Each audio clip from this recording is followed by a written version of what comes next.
Good afternoon. Are you ready? So if you've got any friends or colleagues out there in the corridors, please encourage them to join us. We've got a very information, exciting, packed afternoon for you. We're going to try and I'll just give you a chance to grab your headphones, those of you who don't understand my terrible London accent. So today we've got 3 hours. We're going to be very efficient, that's the right word I'm looking for, to make sure we've got many speakers from 3 panels.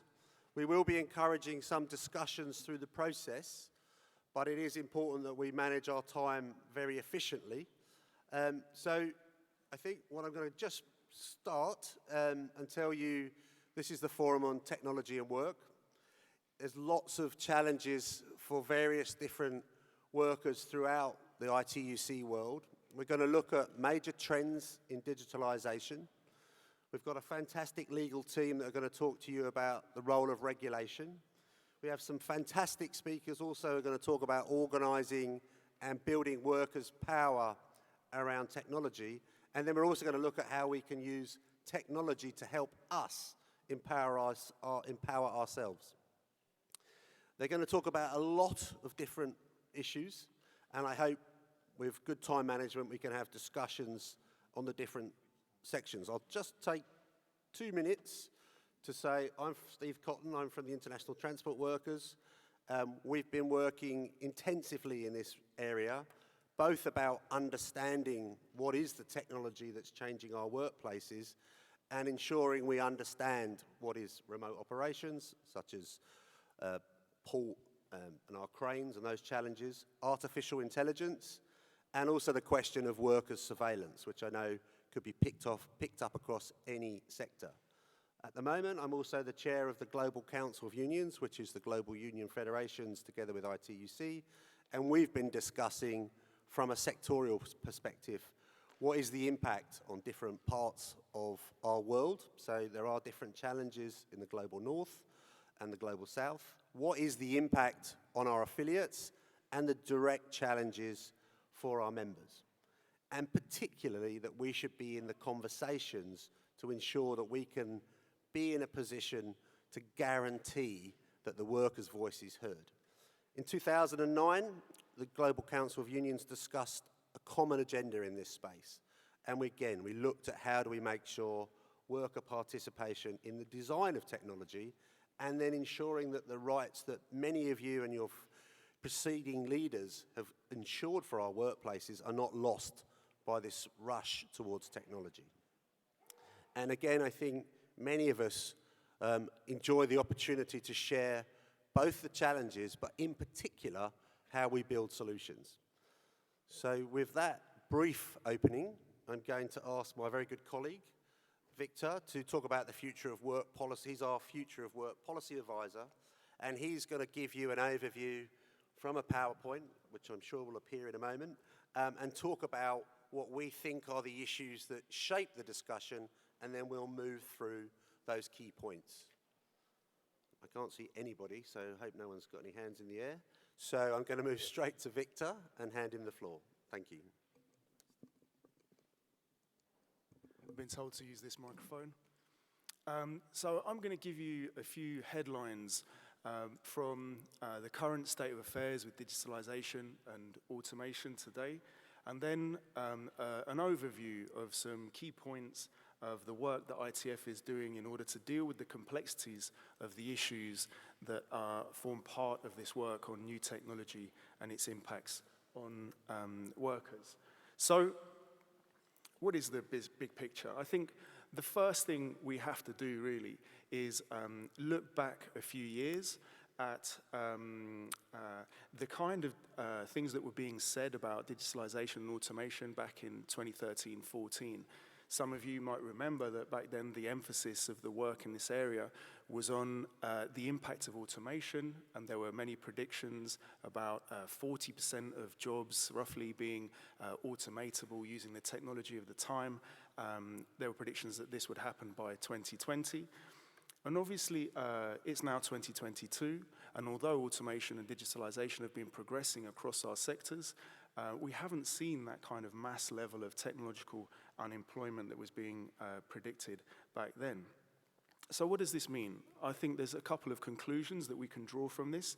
I think the first is that technological development is something that is very complex. It's a social, it's an economic, and it's a political process, and it's very hard to predict with any accuracy beyond a couple of years further down the line. And the second point is that employers can use technology, use narratives around technology in order to distract us from perhaps more fundamental issues that they don't want us to look at. So what about a few points of where we are right now on digitalization? Well, recent studies have shown that productivity across the OECD is stagnant in 29 out of 30 countries. And this is important because if we were expecting to see lots of technology deployment, we would expect to see productivity increasing. And so if it isn't increasing, then that either means there isn't a lot of technology being deployed, or it's not being deployed properly, or there is some other reason for this paradox in relation to productivity. Another point is that 3/4 of all industrial robots are in just 5 countries: the United States, Germany, Japan, South Korea, and China, and almost half of them are in China alone. That doesn't mean that these are the only countries that are producing or using industrial robots, of course. It just gives us an indication that the use of automated and digital technologies is fairly concentrated. A recent study also showed that of the world's biggest transnationals showed that only 12% of them are what the report called AI mature, ready, willing, and able to use artificial intelligence, which is software based on data that's capable of making some automated decisions by itself.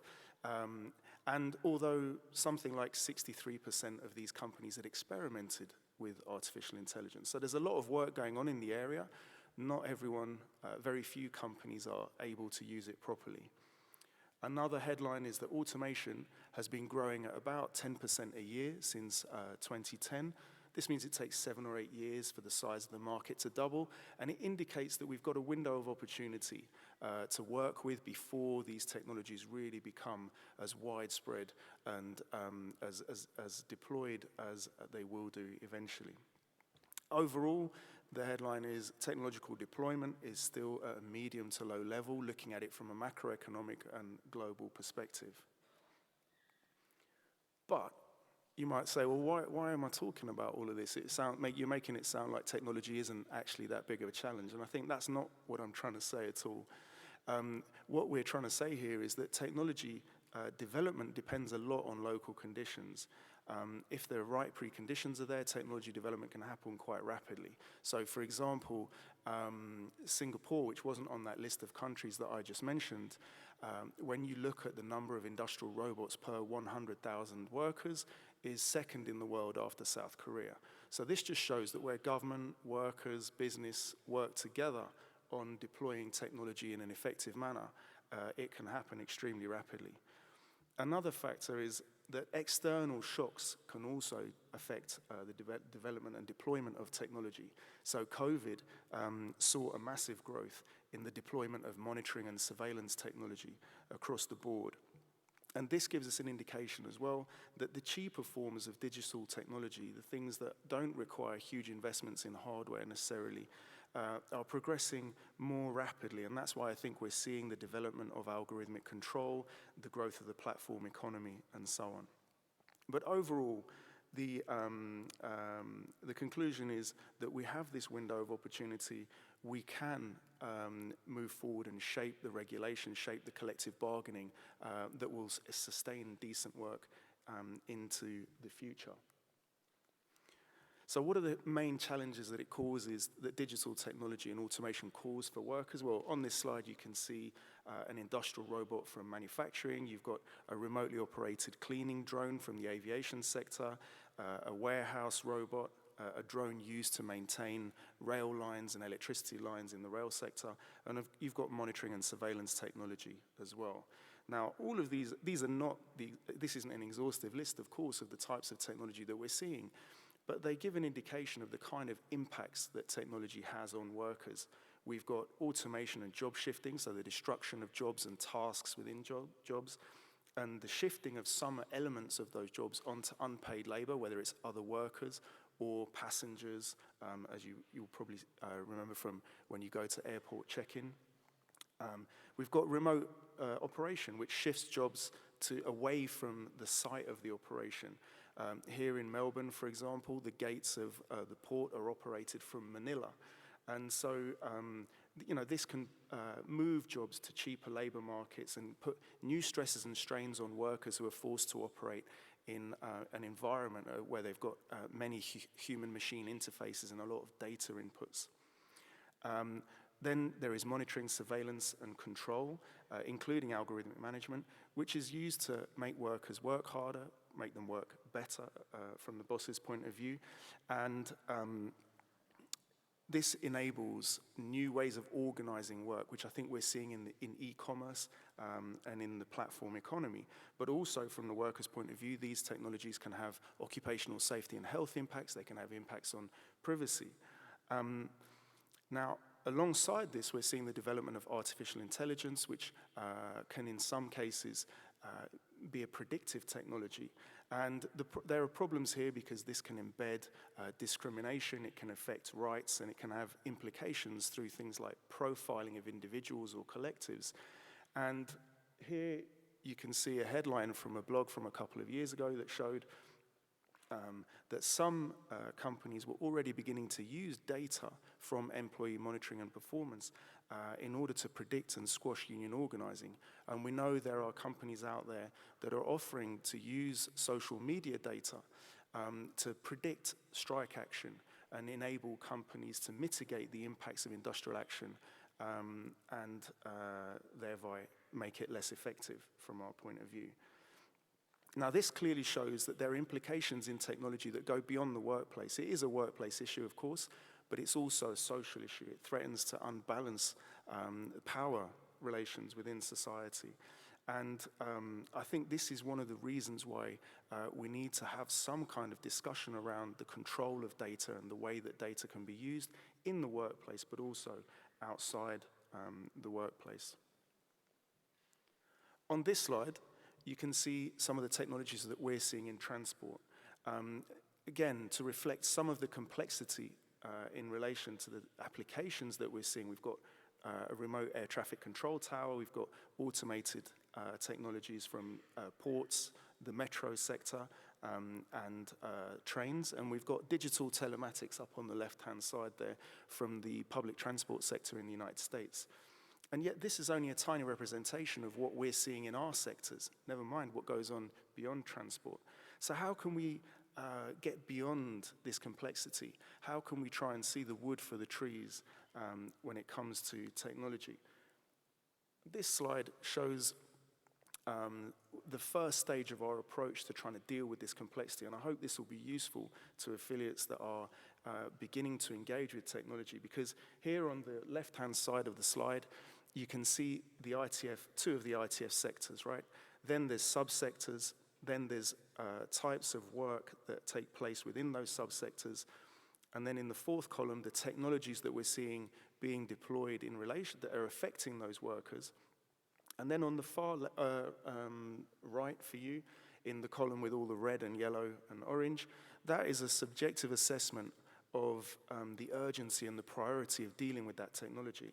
This is based on an assessment of whether the technology is already in use, whether it's geographically being used in quite a distributed way, and how fast it's spreading. And based on this assessment, we can then start the process of prioritizing our limited resources on technologies that we know are affecting us in the here and now. But you still saw on that last slide that there were many, that last column was in red, quite a lot of it already. And so we need to go beyond that. And how did we do that? Well, we developed 4 categories for analysis that are based on the impact that these technologies have on jobs, not so much workers, but on jobs. So you've got remote operation, which moves the job. You've got automation and job shifting. You've got monitoring, surveillance, benchmarking, and control technology, which can feed into algorithmic management. And you've got indirect digitalization or digitalization of context, which is what happens when digitalization occurs around your work process and indirectly conditions how you have to carry out your work. And what this enables us to do is to see the commonalities.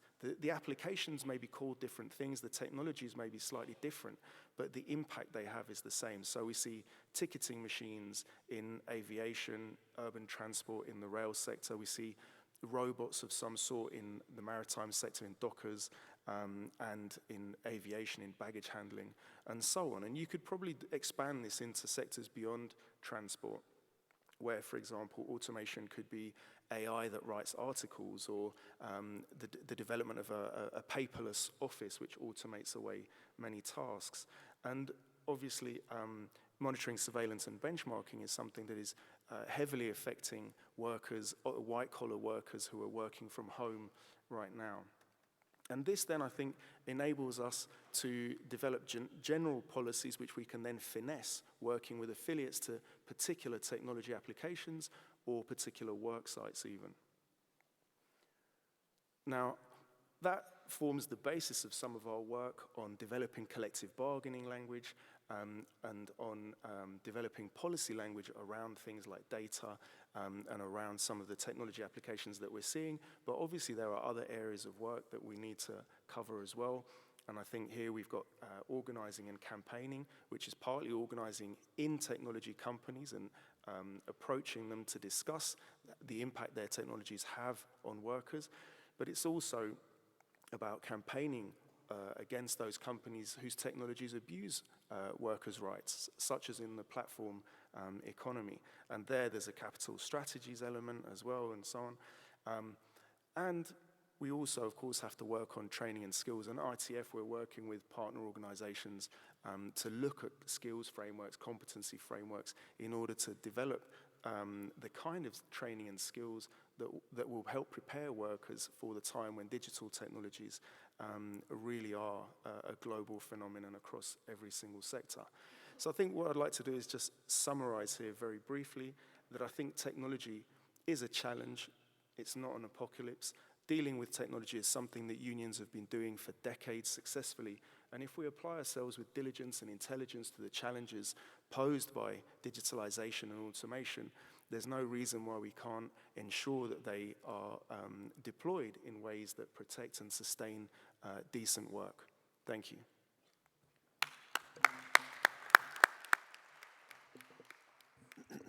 Thank you, Victor.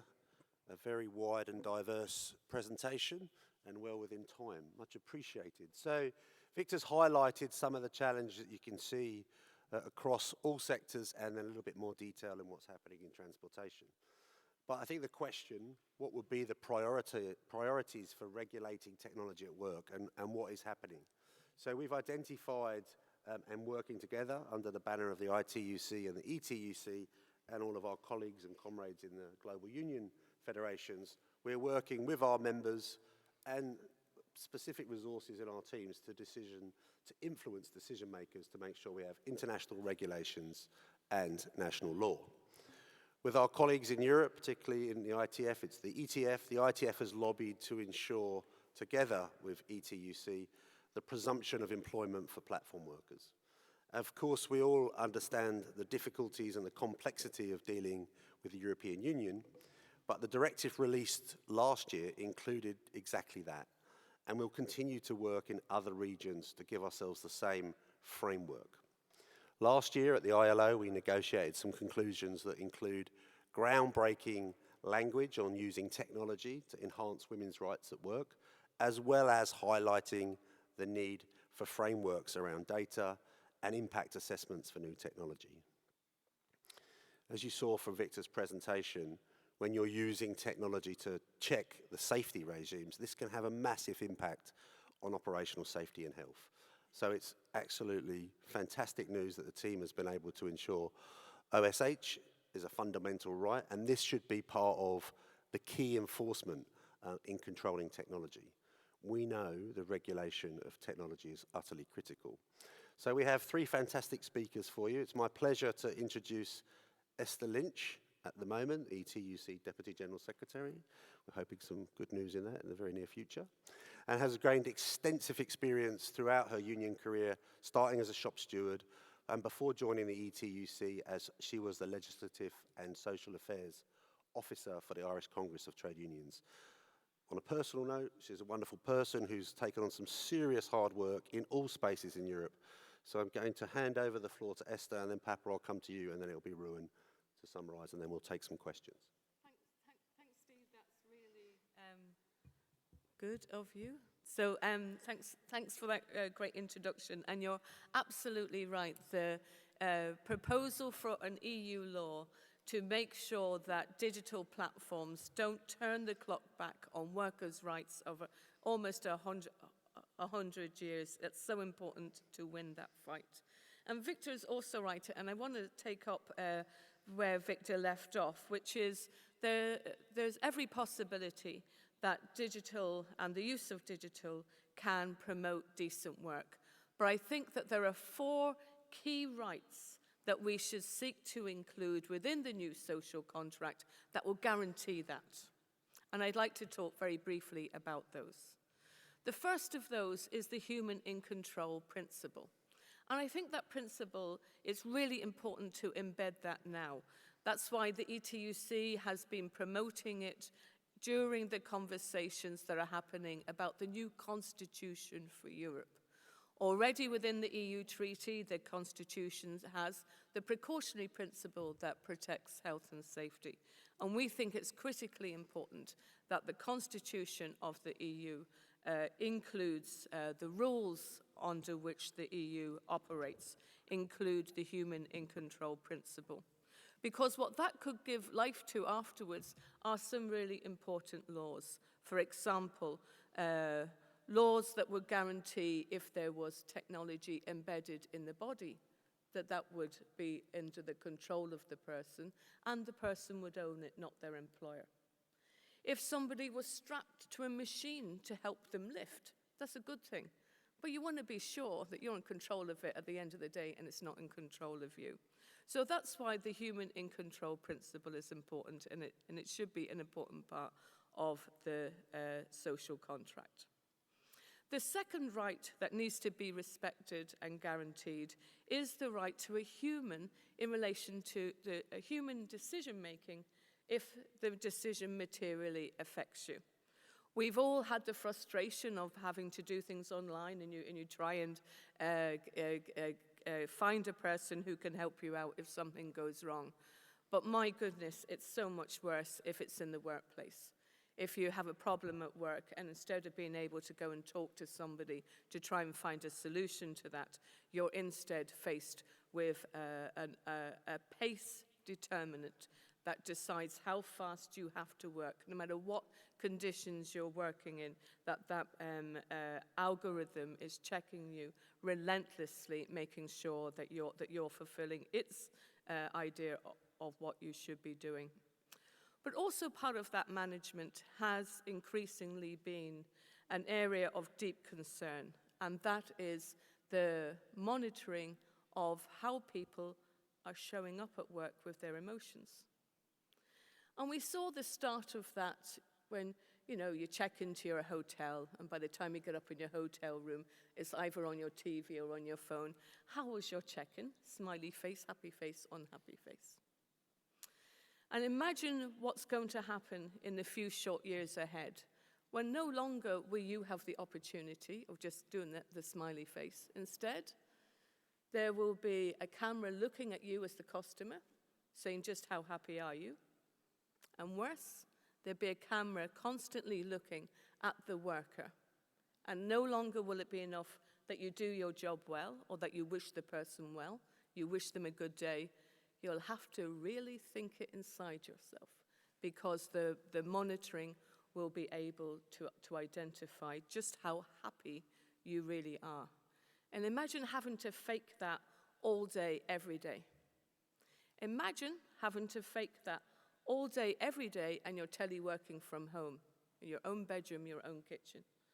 And I think that the pressure of that, The psychological risks associated with that need to be talked about by trade unions, and we need to prevent it. We need to make sure that people are not put under the type of management by fear that will be involved in the use of that technology at work. It has no place in terms of monitoring people's performance. The third area is a little bit more controversial, and that is how do we get our fair share of the value of the data that's being collected about us as we go about our work. It's very clear that some personal data, even if the employer has it, the employer shouldn't be able to sell it on. But there's other data, such as the data you emit as you go about doing your everyday work, that has a potential value associated with it. And employers are definitely very interested in monetizing that. And we can't let the productivity gains of digitalization escape from us either. So part of the discussion needs to be the right for workers to benefit from the productivity gains of the introduction of digital technology at work.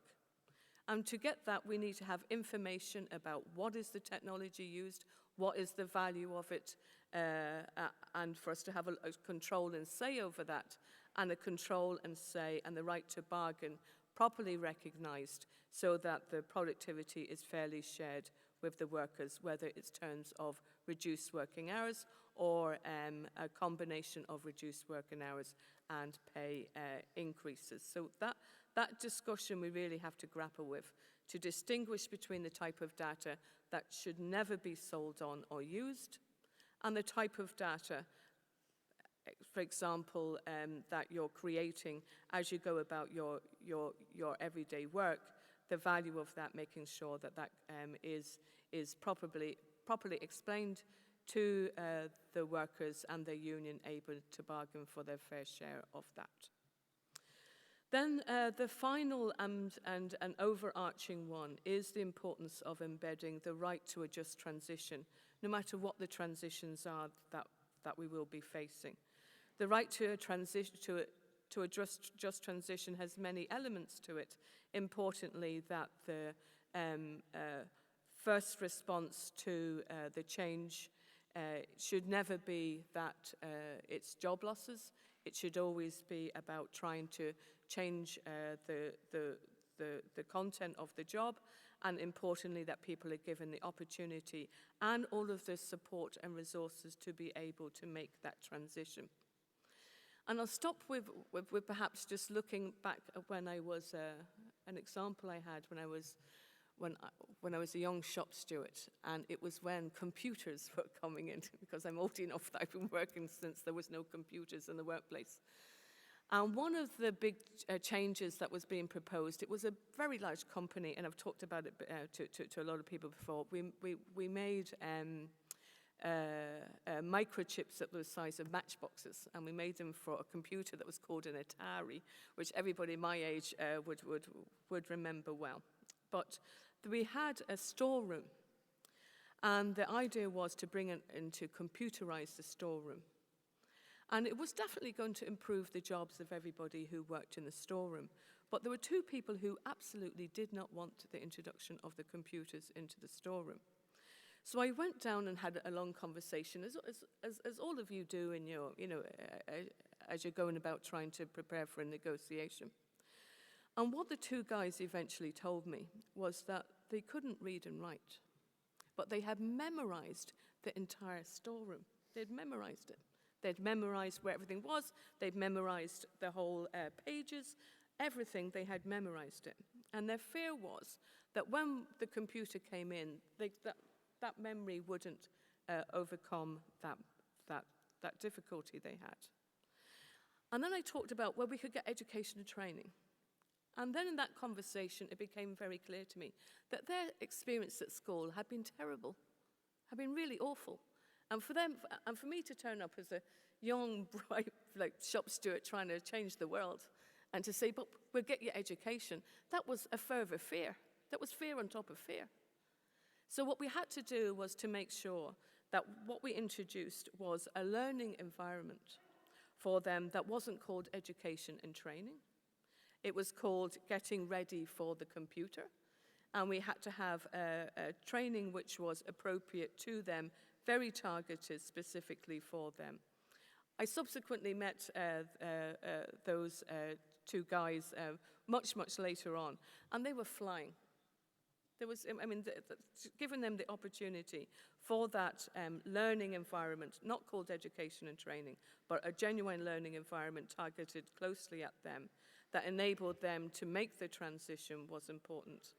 And I just share that experience because I think a lot about how we're talking about this. We need to recognize that for many workers, there's an awful lot of fear associated with the change. And just understanding that fear, but at the same time coming up with solutions, union-led solutions, union solutions, bargain solutions that workers can trust really is the magic to do exactly as Victor said, to make sure that the digital transition brings about decent work and better opportunities for all our members. Thanks, Steve.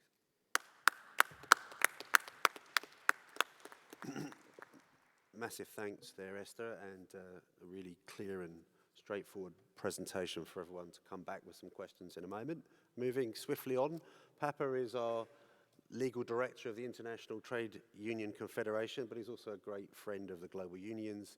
He heads the ITUC's legal team, which provides legal support to national centres, trade unions, but also serves as a knowledge centre on labour law, business and human rights.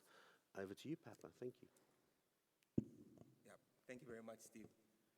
And to always a hard act to come after Esther. Just to build on what both Victor and Esther have laid out, and to share with you some key developments at the international level in relation to regulating technology and what the priorities are for us. As Sharon said the other day on what is our priority for protection of workers in the platform economy, we believe that there is the need for a standard. And this is clearly the way to go to... Okay, thank you. This is clearly the way to go for the effective protection of workers in this space. The work and the position we've come to in terms of requesting for a standard in the ILO is built on the 2018 International Labour Conference resolution on social dialogue and tripartism, but also the work of the Commission on the Future of Work, which, as you all know, led to the ILO Centenary Declaration, clearly setting out what floor of protections all workers, including workers in the platform economy, would need. There has been, in the short time, quite huge momentum for the protection of workers. And this is based on some emerging consensus on what the gaps are. This relates to the platform economy, but broadly, highlights what the priorities for technology at work generally is. So these gaps, some of which Esther mentioned, are questions of working time, taking into account the counting and remuneration of time spent waiting for allocation of tasks by platform workers, but also the right to digital disconnection, how to enforce it, and so on. Then you have the gap on privacy, personal data sovereignty, which addresses the question of protection and governance of workers' personal data, the right to privacy, including the portability of digital reputation, because this goes to the heart of incentives at the workplace, how you get jobs, and so on. Then there's a question of control over how work itself is performed, how it's appraised, how it is supervised, addressing the issue of governance of algorithmic management, including fairness and transparency of automated decisions such as ratings, deactivation, and so on. Then the question of information and consultation rights. Are these in the context of technologies rights that are individualized? Are they collective? So, these are some of the questions. Then there is a gap in relation to the existence of adequate resolution and dispute and grievance mechanisms for digital platform workers. Then effective labor inspections, as I mentioned, or Victor mentioned, the question of occupational health and safety, and access to data by the inspectors, access to information by OSH committees. These are key questions that needs to be developed in the regulatory space. Then the cross-border nature of platform work and what technology itself allows to be done. It raises the question of the cross-border application of international labor standards. Then you have regular payment of wages and rates. You have questions related to commissions, charging of fees. Are charging of fees a matter of wage theft or not? These are all questions that emerge. Then there's the whole question of the platform work contracts themselves. So these are the gaps that we believe is creating the momentum for standard setting or regulation at the global level. There was a recent ILO meeting of experts in the platform economy. Unfortunately, the meeting itself did not come up with conclusions, but thanks to the good work of our colleagues in the governing body, this matter will come back to March, and there will be a clear direction on what would be the standard setting approach to be taken by the ILO. But from the discussions we had on the platform economy with the experts, two key sticking points emerge. The first is questions around disguised employment, misclassification. And then the second is whether self-employed persons have a right to collective bargaining. And you can already guess where the dissonance is coming from. Clearly, the dissonance is not coming from the government aspects and the workers' group aspects, because we are aligned based on the legislative developments happening both at the national level and at some regional levels, including the EU. Clearly, there's momentum being built by states around these issues. But the good thing is that at least on questions of misclassification and disguised employment, which is associated with digital labor platforms and platform economy, there seems to be some consensus that already the ILO recommendation 198 on employment relationships would apply. And for colleagues who have been following, the life journey of ILO recommendation 198, you would realize that this is a massive, major departure by the employers group, because they have isolated recommendation 198 as irrelevant, unimportant, and so on. But they appear to be saying the only issue in the platform economy is related to misclassification and disguised employment. And already there's a standard, then that standard must be promoted, which definitely we welcome. But the second issue, which is whether or not ILO Convention 87 and 98 apply to self-employed workers, as self-employed workers remain a major sticking point. And for us, in talking about priorities in the digital economy and how the technology itself would impact not only digital labor platforms, but also traditional workplaces, this is a big, big, big priority for us.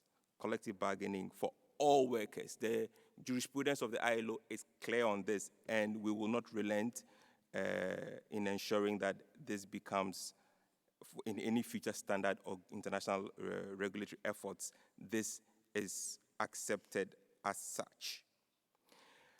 Just to end, we are also concerned and seeing the emergence of the use of technology to undermine civil liberties and the rights of workers, when it comes to exercising the right to strike or protests, or the exercise of freedom of expression, assembly, and so on. And I think that's one area we are kind of beginning to look at, and with the index, which I will also come to tomorrow, we are picking information on how that is impacting the exercise and take-up of fundamental principles and rights at work.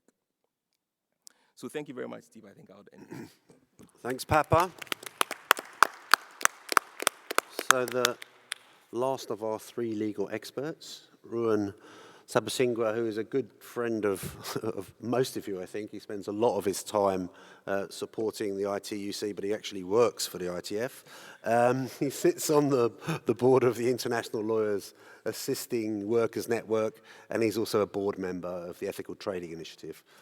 Ruan will sort of look at, we've heard about what we're trying to protect from a human beings aspects and where the gaps are. Ruan's going to bring you up to date with what is going on around the world with significant court cases. Over to you, Ruan. Thank you, Steve. Can everyone hear me? I think so. Okay. So I'm going to talk a bit about litigation and regulation in the platform workspace. So just to follow up on what Papa was discussing at the global ILO level.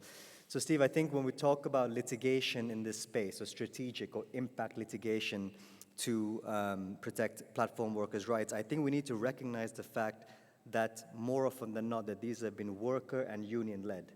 So massive kudos, and I think we owe a major debt of gratitude for a number of unions in this room who have, who took on the bold decision to pursue legal action in a very difficult space.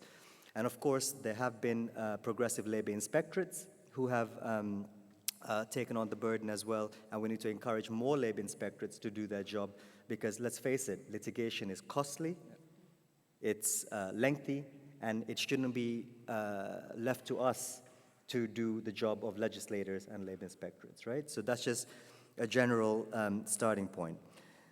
So in terms of the cases themselves, I think it's fair to say that the vast majority concern the employment status of platform workers, but we've certainly seen a variety of others as well. So these include the enforceability of arbitration clauses in platform terms and conditions, challenges, competition law challenges in terms of platform work, the extension of social protection to platform workers, the recognition of platforms as employers and not just technology companies. We've also seen cases concerning the unfair recruitment of undocumented migrant workers and refugees in the platform economy, and we've seen at least 2 major data protection cases under the European GDPR regulation on automated decisions on key employment issues. So there's a variety, but the vast majority do concern employment status. Now, most of the cases, again, most of these cases concern geospecific, on-location, on-demand platform work. So that's the ride-hail or the food delivery side of things. But we know of at least 2 cases that concern online platform work. So in Germany last year, in the Romler case, a court found that a microtasker on the Romler platform was in an employment relationship. In May of this year, a Brazilian labor court found that click workers, so these are the folks who listen to audio and correct the AI of companies, were employees of a particular platform. So it's very interesting to see how the discussion around employment status is also moving to the online platform economy and not just the geospecific stuff. So on the employment status cases themselves, I'm not going to go into great detail on the individual cases, but maybe talk a bit about some of the patterns and trends that we're seeing. But I will make a shameless plug for this International Lawyers Assisting Workers ILO Network publication, Taken for a Ride. We've got a second edition coming out very soon, and I think that this is perhaps the most comprehensive digest of cases in the platform economy that's out there, so really recommend you taking a look on our website. So what we're seeing from these cases is a clear trend towards the finding of an employment relationship. Of course, there's differences among countries and even within countries, but certainly when it comes to Europe and Latin America, we can say that it's a trend. We've had decisions from 4 apex courts, and they're all from Europe. That's Spain, the UK, France, and Switzerland, all finding an employment relationship. And we're seeing this positive trend in Latin America as well. The United States, it's a bit difficult to say because a lot of cases get settled. And indeed, we could say that Australia is a bit of an outlier in this space, given recent jurisprudence, and that's why it's very heartening to see the Australian unions really pushing for legislative reform in this space. But of course, we just recently, a few weeks ago, had a very positive decision in New Zealand concerning Uber drivers. So if that is a general trend, I think what's very interesting is how courts have been looking at applying the control and subordination tests in the context of platform work. Also looking at the role of algorithmic management in how you subordinate a worker. Looking at questions around flexibility. Is there really flexibility when you're operating with incentive schemes that require you to work at certain times? Is there a trade-off between flexible work and employment rights? Does the fact that your contract says that you can have someone substitute your account and work for you, does that actually matter? So there's several areas that are quite interesting, but what we're seeing is that the control factors used are pretty clear. You're not allowed to set fares or rates. Your flexibility is curtailed by these incentive schemes I was just talking about. You have monitoring of performance through ratings or other systems. If you reject jobs, you face penalties, so on and so forth. So the control tests are very clear. But one point to conclude on the litigation piece that I'd say is that there's a very interesting debate right now on whether you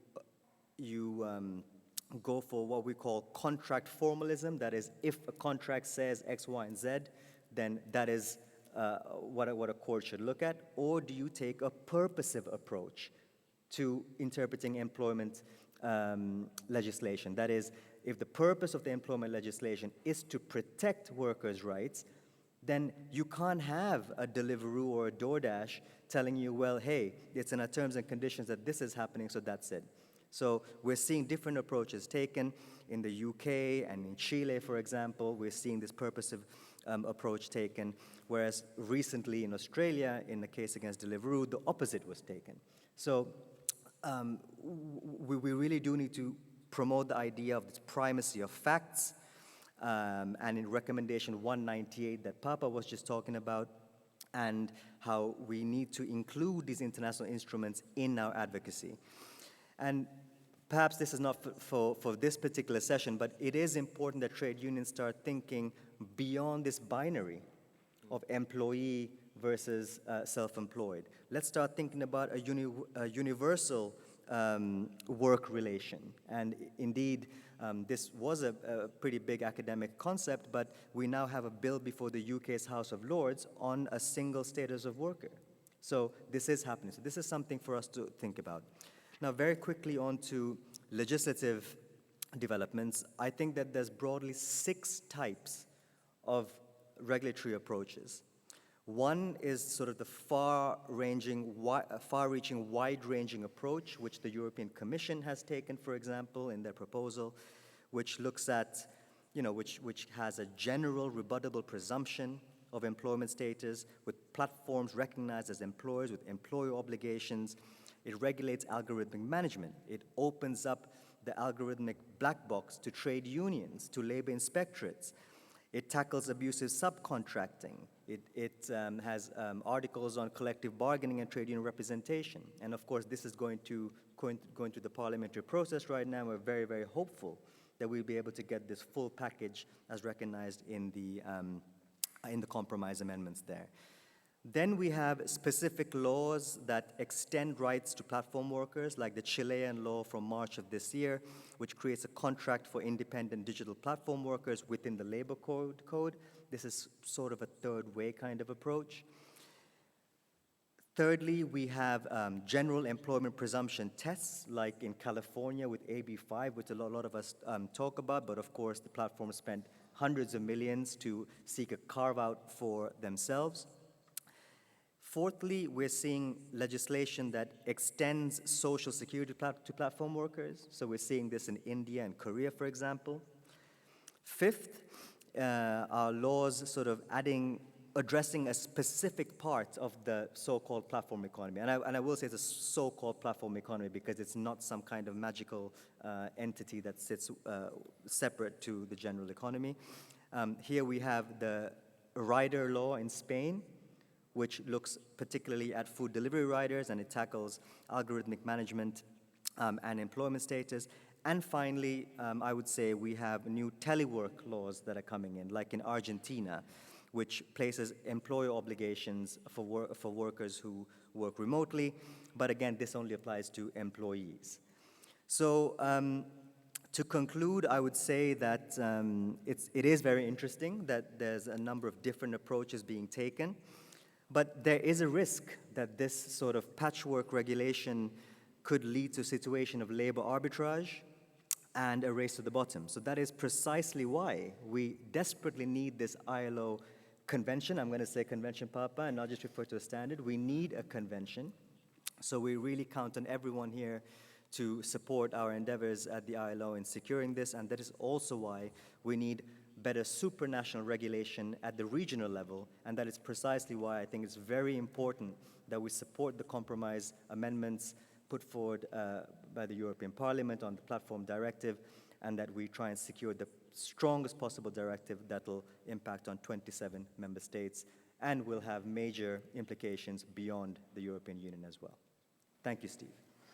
Thanks, Ruben.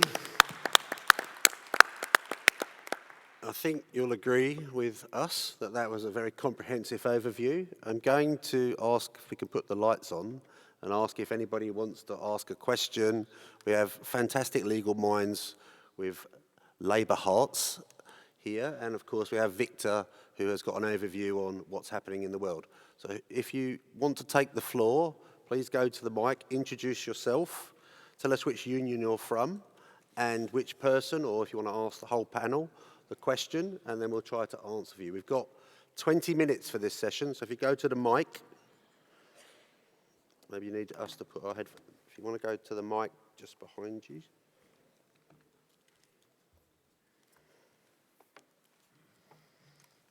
If you can tell us who you are. G'day, this is for Sharon. I'm Leon Zimbekis, I'm from the CFMU. I remember Atari games, but I also remember reading Isaac Asimov and I, Robot. And to me, there's a little bit of science fiction or reality catching up to science fiction. And I was wondering, with the growth of the Elon Musks and those power monger IT people, are they going to actually win the end game on how much monitoring they're going to do, because the new generation isn't unionised and fighting back in a collective mentality? That's a great question. Who on the panel wants to have the first chew on that? Any volunteers?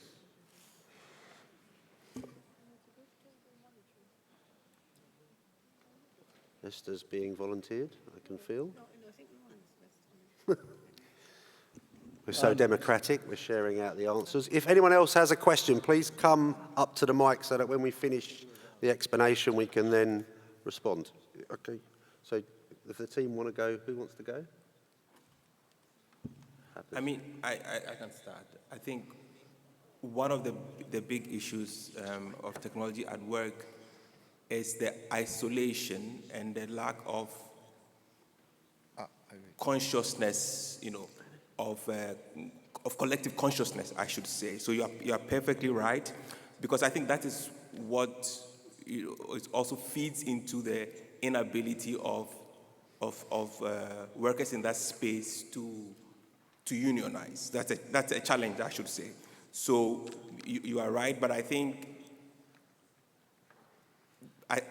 perhaps the next panel will also address this. The question is how we innovate to organize in that space and how the legislative efforts that are being making reinforce the enabling rights to freedom of association and collective bargaining, and how it is realized by all workers, regardless of the space in which you are working and regardless of your employment status. So that's kind of where I will land on this and then hand over to colleagues. Victor? Yeah, perhaps, We'll go to the far left. Okay. Ruan, you can go first, then we'll do... I'll be very quick on this. I mean, sorry about that. Just to say that, of course, we're in this situation because we've allowed for techno-determinism to prevail. The fact that, you know, just because a technology has been developed and it's out there, the fact that it can be introduced without any impact assessments, certainly social impact assessments, especially when it comes to benchmarking, surveillance, and monitoring technology that Victor also discussed, this is the issue. So that's why regulation in this space is absolutely critical, because we cannot allow this techno-deterministic narrative, the Elon Musks of the world, to just come in and, you know, start introducing tech without having impact assessments. Now, having said that, I think it is also organizing in this space is absolutely key. And we've talked about the difficulties in organizing on-location platform workers, and just imagine how difficult it is when you talk about online platform workers. And we've heard about the increase in monitoring of remote workers, and this is something we need to do. But one thing that can be tackled, and again, I'll use a regulatory lens here, is the use of this monitoring technology to curtail our civil liberties and our fundamental rights, including the right to organize. We've seen so many examples now of platforms monitoring workers congregating to a particular location and identifying that as a strike and then deactivating these workers, you know? So this has to be tackled by regulation, because yes, it is true, we don't have a strong union presence in this particular occupational category, but until we have that enabling environment to organize, it'll be difficult to do so. I think we need to recognize that society's social relations are formed at root by the relations that occur in the workplace. And so the increasing use of monitoring and surveillance and control in the workplace will lead to a greater use of these technologies beyond the workplace. And, you know, many experts have talked about the dangers of surveillance capitalism or digital feudalism and various other labels that are out there. And this is a danger, and this is one of the reasons why we as trade unions need to look at this issue as a social issue as well as a workplace issue, I think. In terms of whether the Elon Musks and these tech monopolies and giants are going to win out, I think we have to see that there are green shoots, as it were, of collectivism evident in the younger generations and among particularly those workers that are exposed to these forms of monitoring and algorithmic management. You know, we see spontaneous organization of platform workers across the world in many different on-location and online forms of platform work. And we also see that in many countries there are revived forms of social mobilization, such as the one that we saw most recently in Brazil that led to the re-election of Lula. So I think I'm a bit of an optimist when it comes to this, but I think we do need to be realistic about the challenges, and I think it was a great question. Thank you. Thanks, Victor. I have this young man on the front row who's just in front of you, and then we'll come to you. So if you can just go to the mic and ask the question. Yes, you. No, yeah. Sorry for the confusion. If anybody else wants to take the next question, I suggest you queue behind the speaker, and then we'll know how many people we've got. Merci beaucoup. C'est Souleymane Diallo, sur la Confédération nationale des travailleurs du Sénégal, CNTS. Donc, merci beaucoup. C'est un constat, une proposition et une question. Ça va aller très vite. Donc le sujet montre déjà les inégalités entre le nord et le sud. Certes, la technologie ne s'est pas encore totalement déployée, même dans les pays développés, mais quand cela va se faire, ça va aller très vite. Et ce sera beaucoup plus rapide également en Afrique, où déjà nous peinons à atteindre l'ODD 4 en matière d'éducation et de formation. Et à ce niveau-là, nous pensons que c'est un véritable problème quand ça va se déployer en Afrique, alors que le BAB de l'éducation n'est pas encore réglé. À ce niveau-là, je pense qu'il y a des efforts à faire, particulièrement d'abord en matière de cohérence des politiques d'éducation, de formation et d'emploi, mais surtout également un fort plaidoyer en matière d'investissement dans ces secteurs prioritaires qu'est l'éducation. Et à ce niveau-là, je pense que nous devons porter donc, ce plaidoyer-là au niveau de la CSI, comme nous le faisons d'habitude, pour qu'il y ait plus d'adéquation entre la formation et l'emploi. L'autre également, c'est ça se développe. Cette question d'investissement va être beaucoup plus difficile parce que nous sommes dans un contexte de crise aussi. Crise financière pour tout le monde, et particulièrement pour l'Afrique. Il y a les conséquences de la Covid. Il y a également la question de la dette qui est là, et tout dernièrement, cette guerre en Ukraine. Donc, je pense que c'est extrêmement important quand même qu'on puisse réfléchir là-dessus. Maintenant, l'autre question, c'est par rapport d'ordre juridique que je pose aux collègues. Au Sénégal, au niveau des centres d'appel, donc les plateformes, donc je connais une personne qui travaille dans un centre d'appel. Elle m'a dit que dans son contrat, les jours de travail, donc c'est comme les jours de travail et les heures de travail de la France. Elle est au Sénégal. Mais les jours de travail, c'est les jours de travail de la France.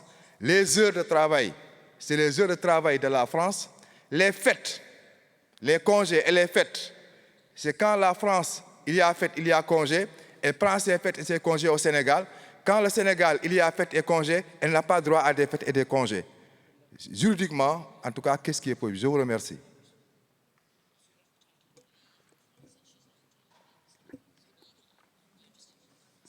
Brothers and sisters, we've got two more speakers. I'm going to take both questions, and we've only got 10 minutes left in this session, so if you can make it as sharp as possible, thank you.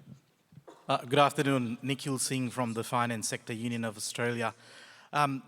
Technology and work is a bit of a conundrum for thousands of our members, particularly in the banking sector, because the impact of technology for them is there will be no work, and we've spoken about the migration to online platform.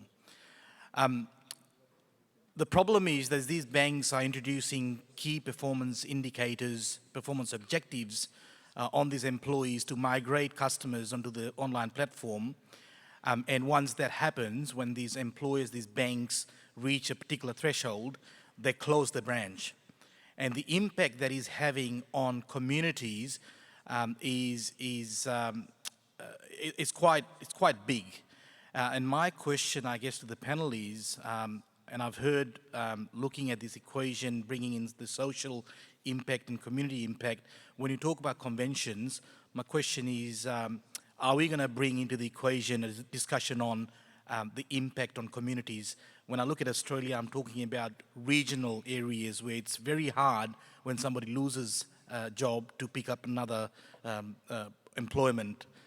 So the social and community impact, we've got case studies of where people have to travel up to 60 kilometers because the branch has closed in that local area. Banking is an essential service, so having that community angle is something I was interested in knowing from the panel. Thank you. Another superb question. We'll take the last question. Well, one more. Okay, but we have to be very short because we don't have too much Good time. afternoon, everyone. I am Nassima Karim from Mauritius. Just a little statement for you all. So during the COVID impact on Mauritius, we have seen that technology has become a very big issue for the unions because there was a real fear about how people, members wanted to communicate. They were reacting like, for example, for the certain age, I won't say all people, but I will say a certain age, but it was, these questions arose. For example, what are you going to do with my data? Can I share my personal details digitally? Or if I put my camera on, what will you do with my picture? Will you use it for some unlawful activity or unlawful use? Okay. And furthermore, I would like to point out that in 2015, the collection of data for attendance purposes without the proper consent of employees was declared illegal by the ICT authority tribunal. This is a very good thing for the unions. So to conclude, and as you rightly said, colleague Victor, technology for unions nowadays is a very big challenge. We are coping with it, but it is quite a lot of progress we have to do. Thank you very much. Thank you very much. Last question. Thank you, Steve. This is Osman İşçi from the Public Employees Union in Turkey, KESK. And my confederation organizes public services, all public services, including transport, and our affiliate, BTS, is an affiliate of ITF as well, and education, health, etc. My question is related to digital transformation on the public services quality. Because during the pandemic, I mean, from the education sector, for example, we see that this digitalization in the education sector accelerated. But those who are receiving these services may not have access to internet or stable internet. And as regards to the judiciary services, which we have also digitalization, and since defendants are not in the courtroom, they may not be able to defend themselves as it should be. So it doesn't have to be negative, by the way, when I say its impact on the quality public services, but what should we do? Because unlike the private companies, which may transform themselves rapidly, this is not the case public services, at least in my country, Turkey. And what should we do as the Public Employees Union, or what we should keep in our mind to be ready for the future challenges? Because this is a key issue for my case. Thank you. Brilliant. So we've got 4 questions, more or less. The litigation when you're off-site, teleworking, cross-border challenges when it comes to the legal rights, the sense of community when it's essential services, personal data and what's our responsibility, and then again, more of the public service, how do we protect the boundaries of technology eroding all of the standards that we know. So giving each one of the panel roughly 2 minutes. Okay. Off you go. Esther's going first. So, there's an idea I'd like to introduce, which is kind of like a half answer to everything. Yeah? So one of the biggest fictions in this debate is the idea that individual consent is capable of protecting us. Either in terms of, do you individually consent you're self-employed? Do you individually consent to give your data? Do you individually consent to whatever? And I think that we should move that, I mean, who on the first day of their job, or even more unrealistic, at the day of your interview said, well, actually, can I see the contract? And by the way, I don't like clause 17, footnote 4.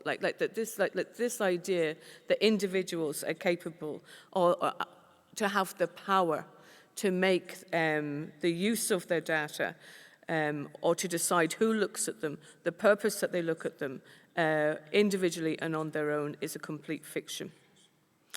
What could be a lot more true, though, is that if it was a collective consent through the trade union, because the union knows what type of monitoring they need in the workplace, what type of monitoring will keep the workers safe, what type of use the information can be put to, and if the employer does something different, is capable of holding the employer to account. And really the discussion about laws needs to be a discussion about how do we empower the trade union to be able to have an extra an extra weapon in their toolbox, so that they can make sure that the request from the workers and their union to have a collective agreement, whether it's on a fair digital transition or on the fair use of data, that is properly respected by employers, and that technology is not deployed against workers being able to join the union and bargain. So that's the kind of answer I have to that, is that what we need to make sure in all the laws that we're now developing is that they promote trade unions and collective bargaining and collective responses, rather than an overemphasis on individual rights. That's what I'd add into the discussion. Yeah, let me also give kind of a general response. So the argument we've been making is that, generally speaking, introducing technology at work, or specifically developing a business model like the platform, so-called platform economy business model, does not operate in a legal vacuum. There are existing international human rights legislation, existing international labor standards, existing legislation at the national level which apply. So, for example, if we are talking about ILO Convention 122 on employment policy, for example, it will apply to the introduction of the platform business model in an economy. So the questions of displacement and so on, and impact assessment and analysis, or developing the business legislation and the process that needs to be done to legitimize and give credibility to the law, all these must apply.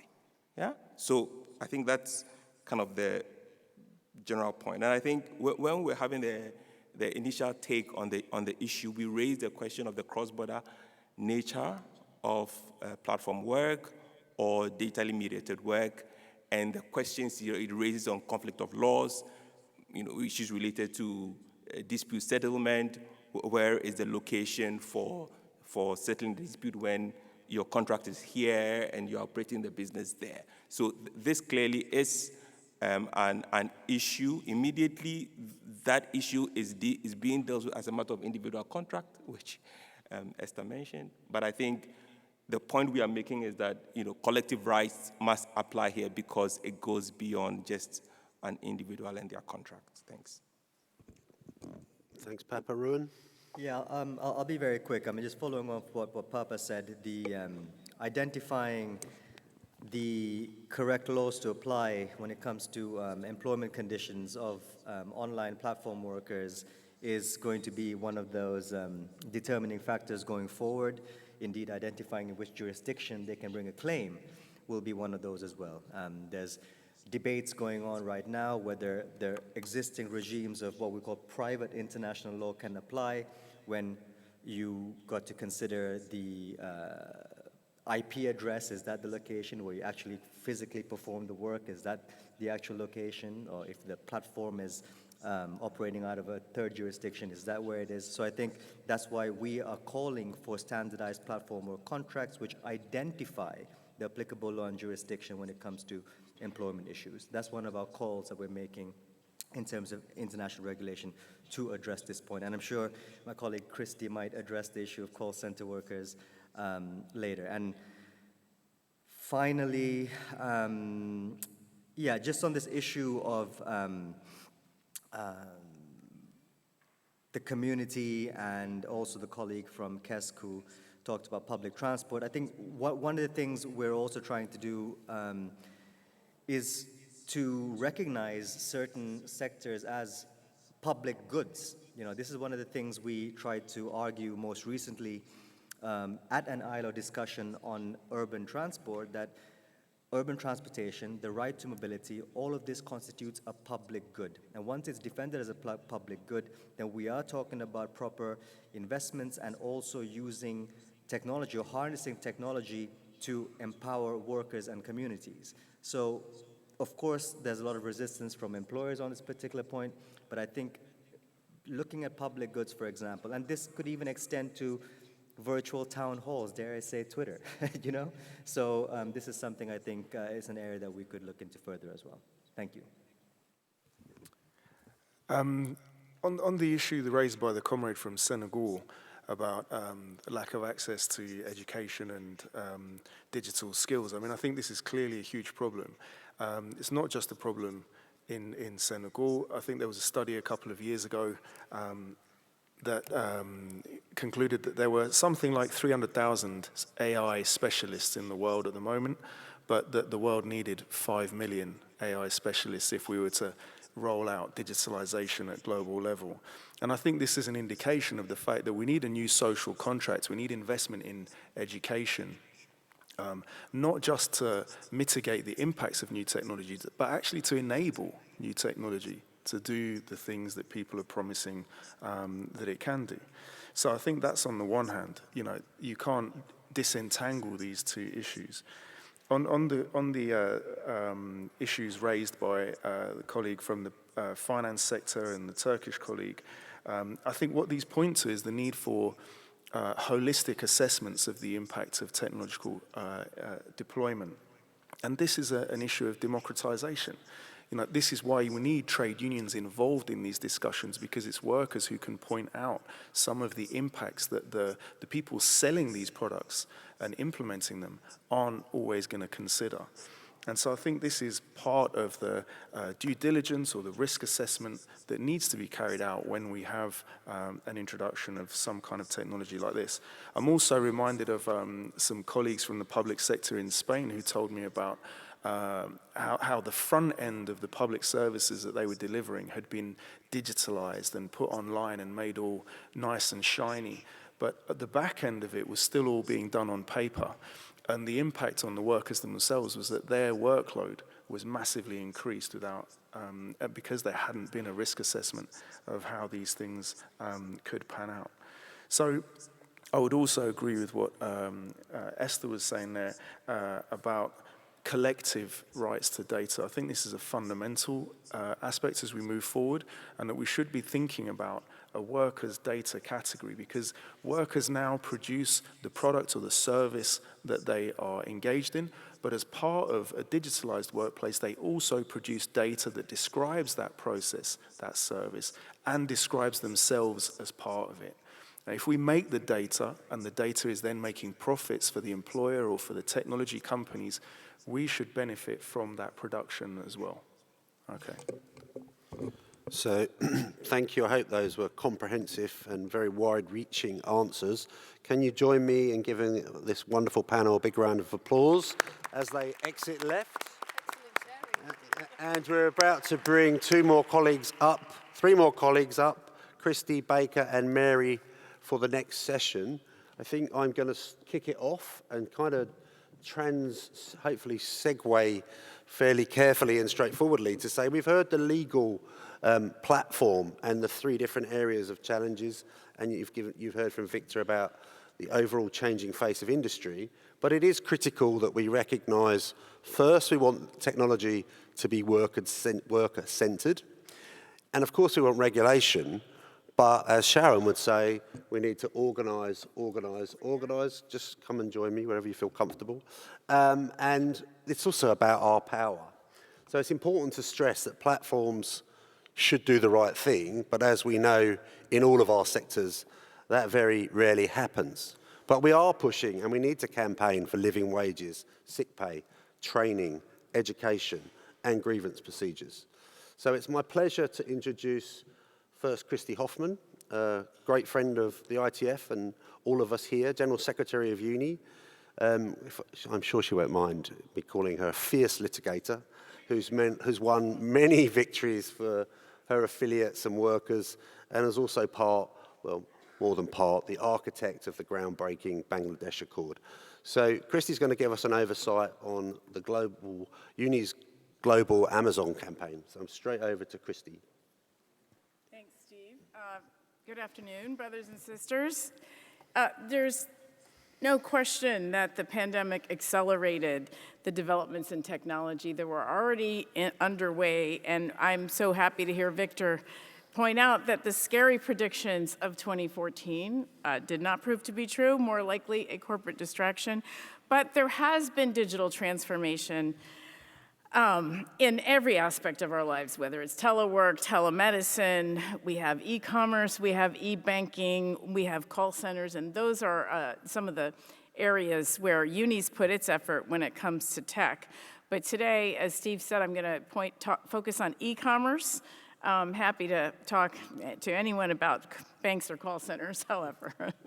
But before I turn to the king of e-commerce, which is Amazon, I do want to say a few words about tech workers, because this is about building worker power in tech.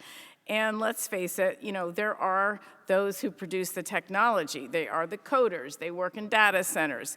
They're digital engineers. They produce games, which is bigger than all other media entertainment combined.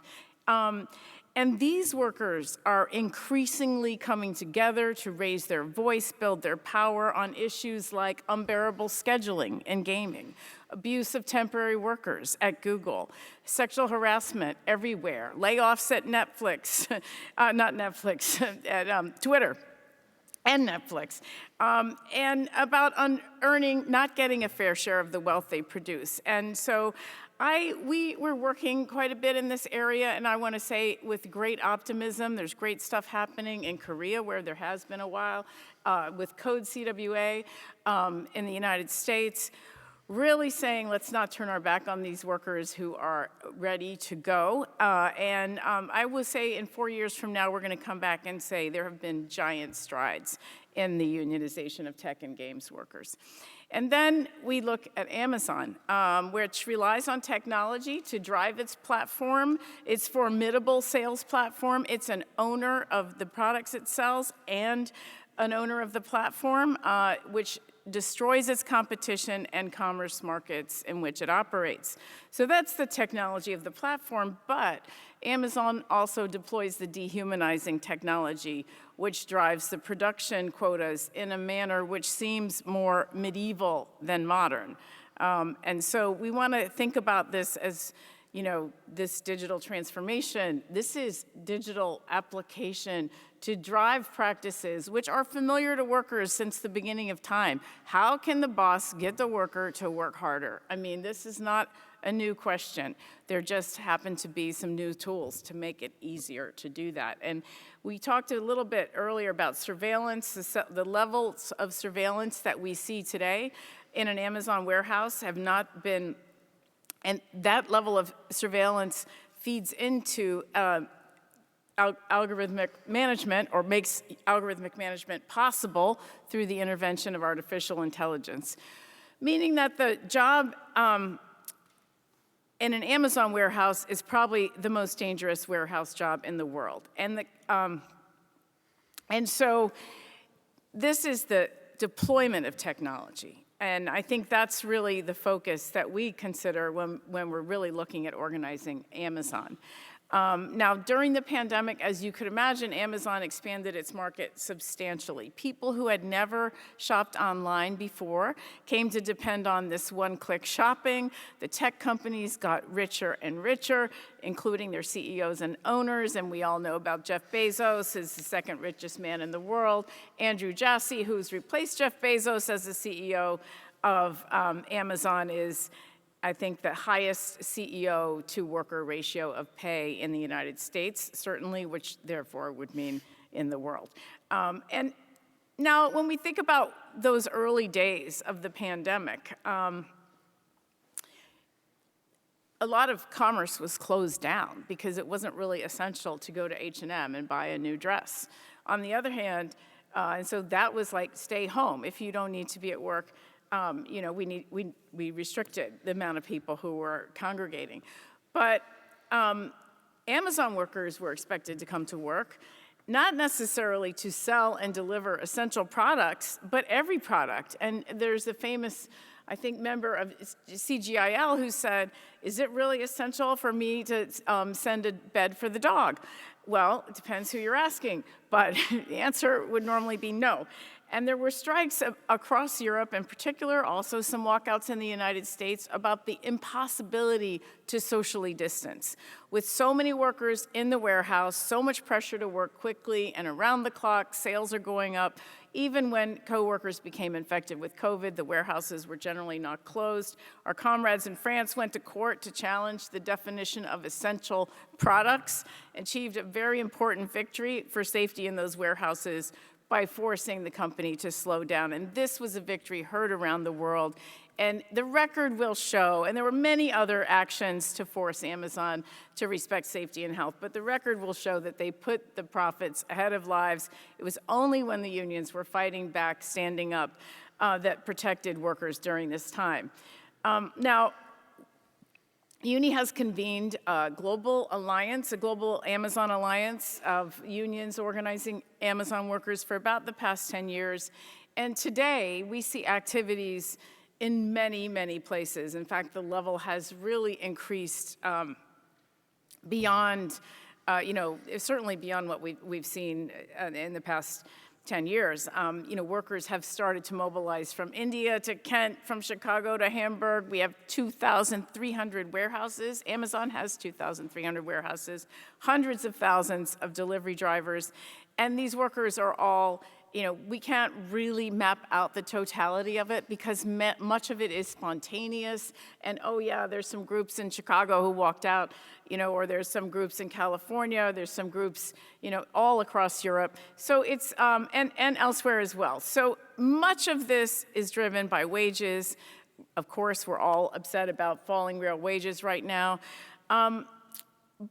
And these wages are too low, especially in comparison with the profits that Amazon has been earning. But almost always, these walkouts and these protests are generated and motivated by the inhuman quotas and the unbearable pressure and the safety issues on the job. Now, during the pandemic, among others, we had a historic campaign in Bessemer, Alabama, which was a spark for the U.S. labor movement that continues to burn.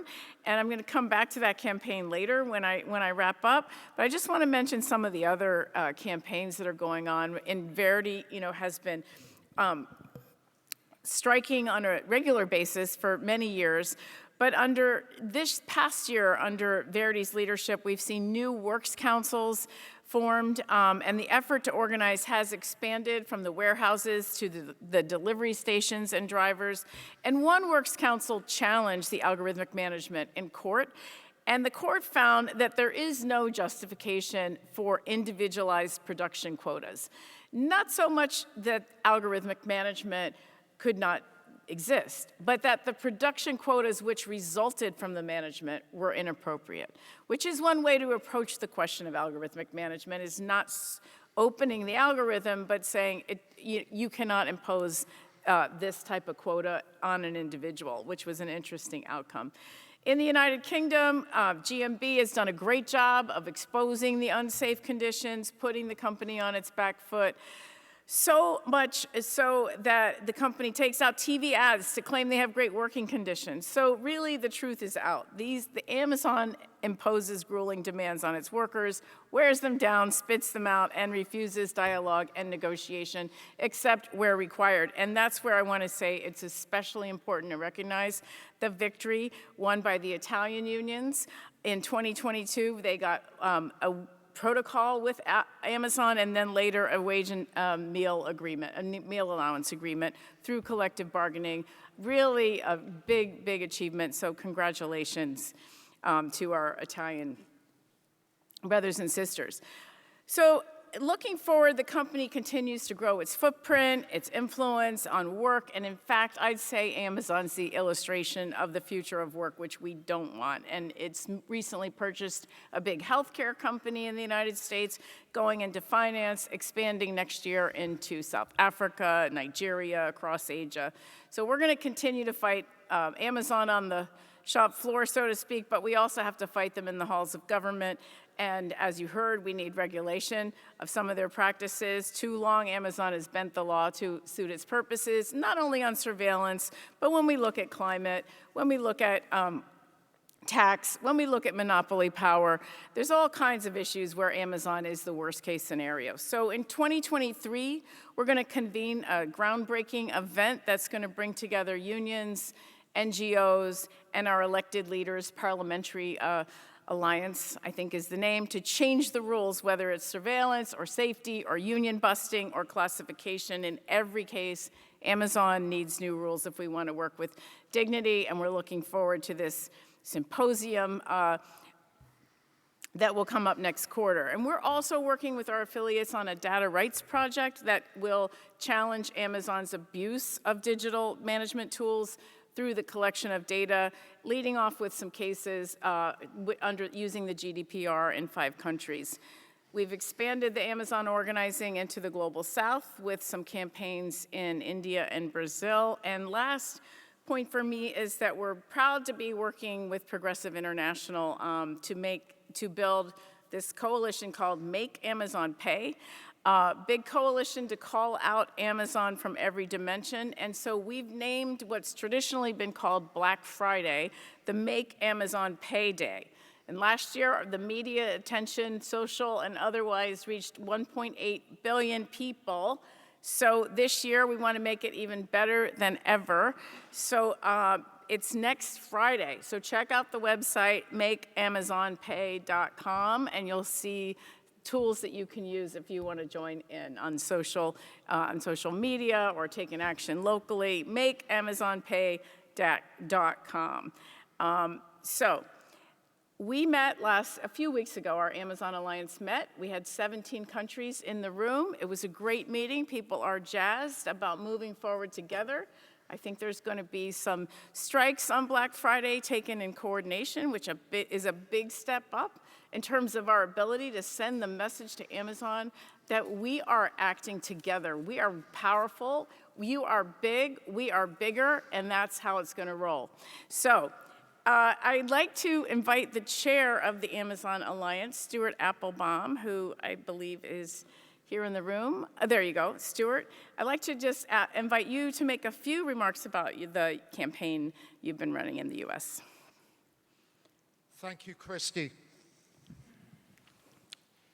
In 2020, workers came to my union in Bessemer, Alabama, and said that they needed a union. These were Amazon workers who felt that during the pandemic they were disrespected, their health was ignored.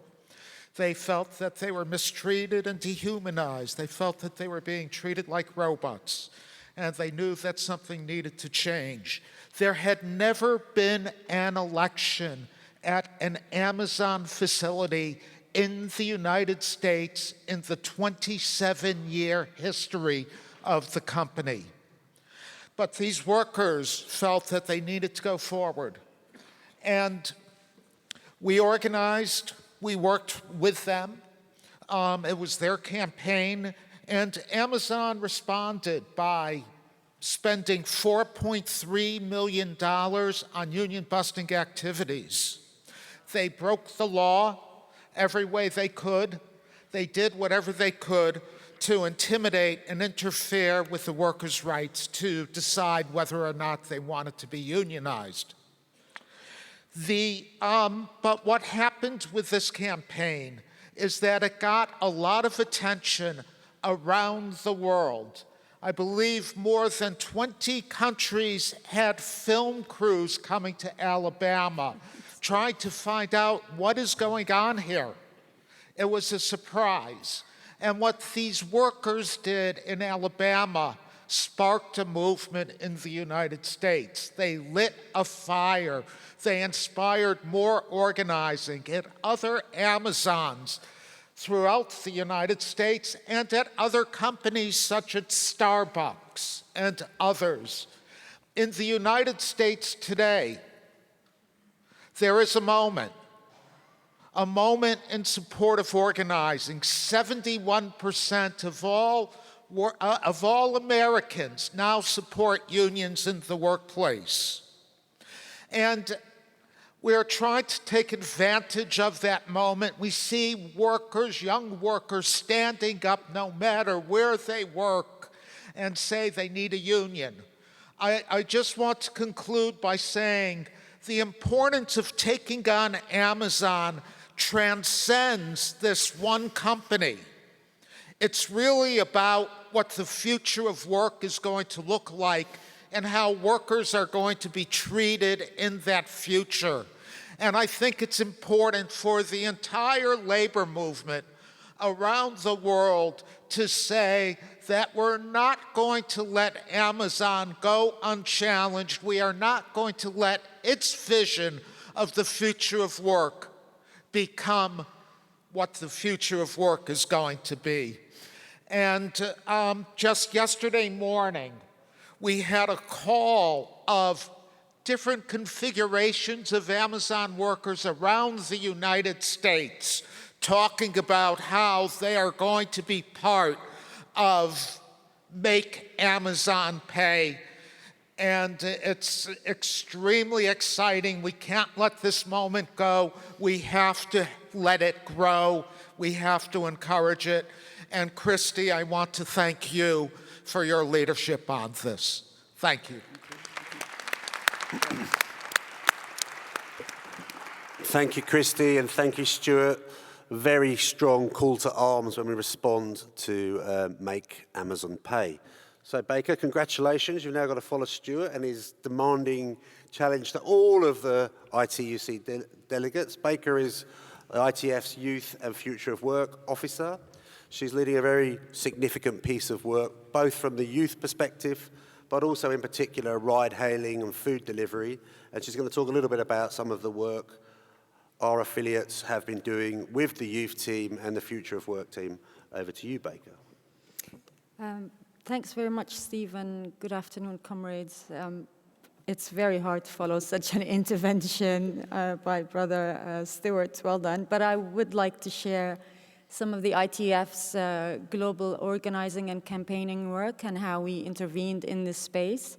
And as trade unionists, we know that digital labor platforms are not just neutral technology providers, as we heard, and they organize and shape the conditions of millions of low-income workers. And platforms tend to do two things. They combine new forms of technical coordination with very old forms of exploitative working conditions.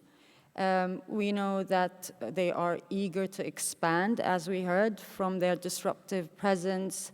For us, it was in ride-hail and food delivery in the transportation sector to other sectors, and right now we are seeing rapid developments in the grocery delivery and continued growth in the e-commerce and last-mile delivery of goods. Public transit and freight are also being targeted by platforms. So this work has become one of the defining issues, as we all heard earlier, in the global conversation around the future of work. And the highly visible action and campaigns of the gig workers around the world are a major reason for that.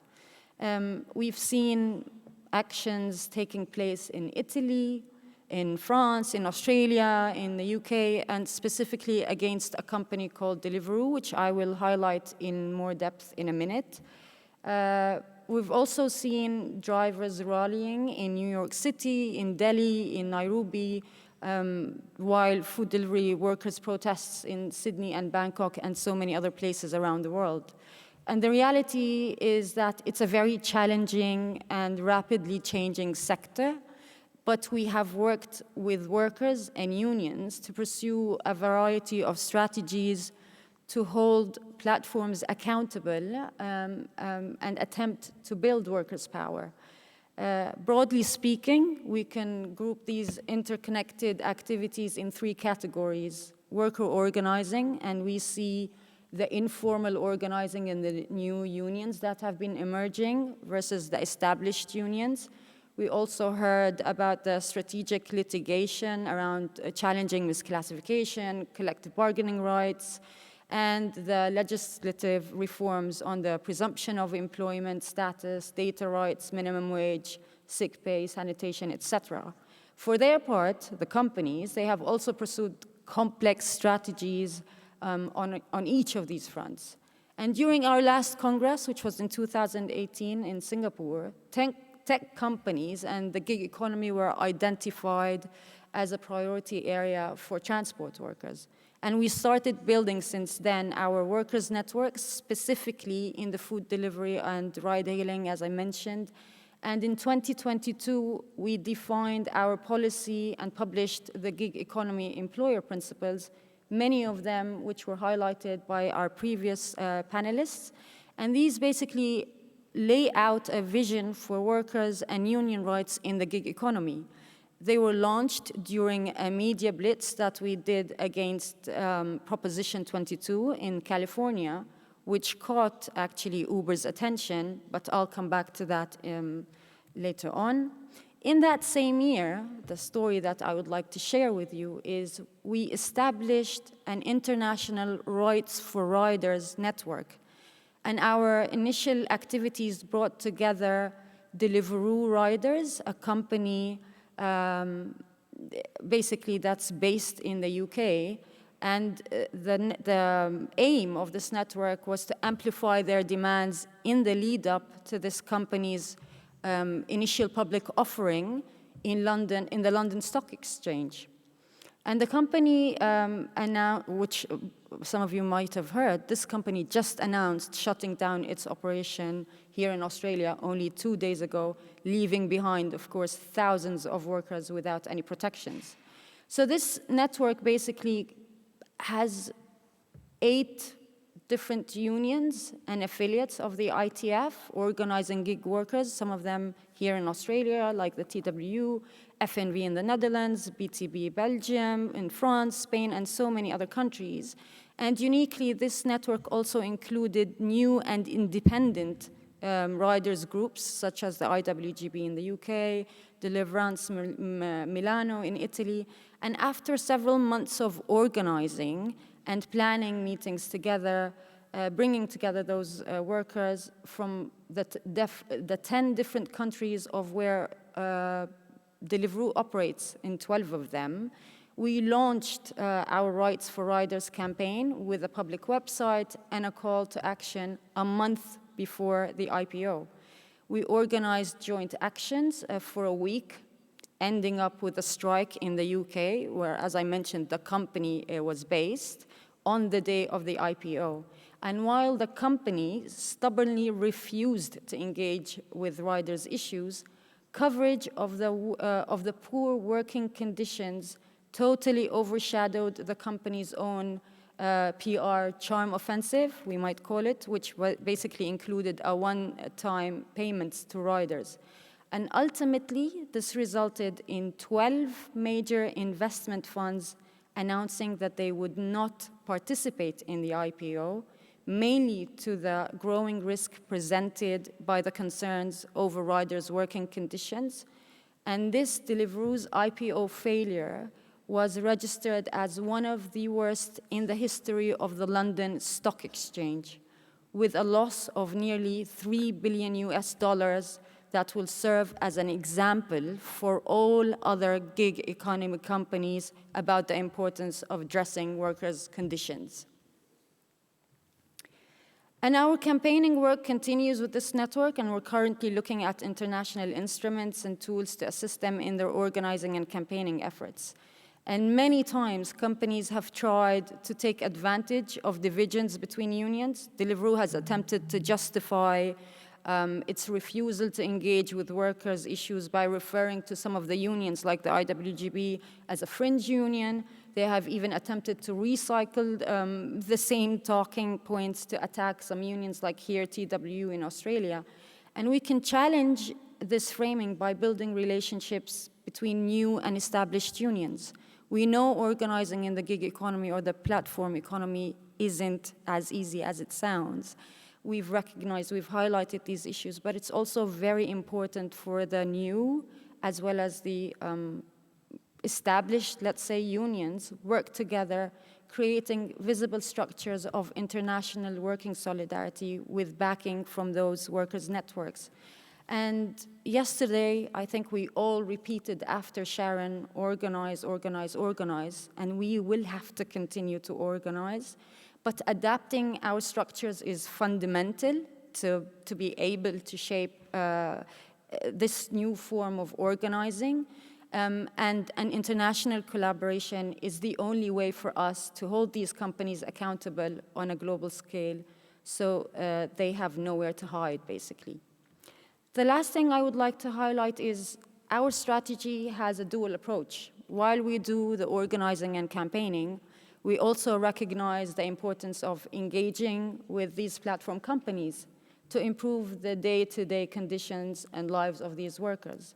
And right now, we're in conversations with some of them. And earlier this year, some of you might know that we signed a memorandum of understanding with Uber. And this MOU looks at core human and labor issues, such as occupational health and safety, violence in the workplace, equality and sustainability, among other things. This agreement basically opened the door to structured dialogue with our affiliates and worker representatives on national level, while protecting the ability to maintain our position on correct employment classification and to campaign publicly and fight for it. We have several national agreements signed since then, and if that's an invitation for anyone who would like to explore what this engagement could look like for them, we are happy to discuss. The ITF team will be around all week. And just to wrap up, I think we recognize that the period running to 2024 will be crucial to the regulation of the sector, with initiatives taking place in various places around the world. We know the EU directive, Australia, Singapore, and elsewhere. And it is really important that we remain as trade unions, as workers in the center, and engage actively with employers, with governments, and affiliates to ensure that we can influence and shape developments affecting all workers in our sectors. And this is where we try to be. Thank you very much.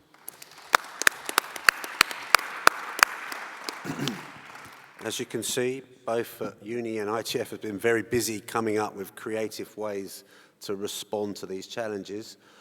My sister, Mary, is here to join us from the Ghana TUC, and I'm going to hand straight over. After that, we have a short list of questions from the floor, and then we'll be just trying, if we have enough time, to have a discussion from the floor and the panel.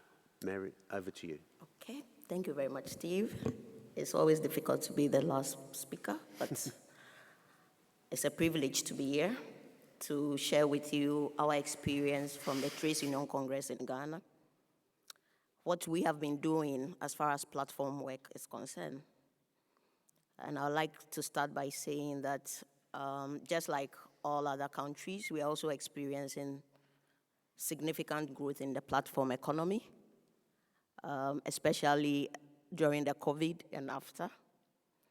And we've also witnessed that it's permeated across all sectors. But the transport sector stands second to retail when it comes to platform economy in Ghana. And for us as unions, our attempt is to use the transport sector organizing as a learning experience to roll out in organizing in other sectors as much as possible. So what have we been doing since 2019? 2 years after the launch of Uber, and of course, I'll not go into the details in terms of exploitation as far as workers are concerned, it's been said. And so since Uber was launched 2 years, we began the attempt to organize the platform workers or the riders, online riders. How did we do this? First, we tried to do a mapping exercise, find out, identify the drivers per the associations if they existed, and then also try to unpack the employment relationship as far as the platform itself is concerned, and then the owners of the vehicles, and then the drivers. We try to look at the employment relationship. And we had to use the tool of social media, using the snowballing approach, to identify these associations. And currently, we've identified about 15 drivers associations across the country with a potential membership of 29,800 workers. what we realized was that though this potential membership existed, many of the drivers were not in the associations. There were just about 10% of the drivers in the association. That's around 300 to 1,002 drivers per association. And how do we get them to really appreciate the need to organize into the associations? We had to engage the leaderships of each of these 15 associations and also offer some trainings on their rights and then the need for them to organize. And here I would like to single out the ITUC support.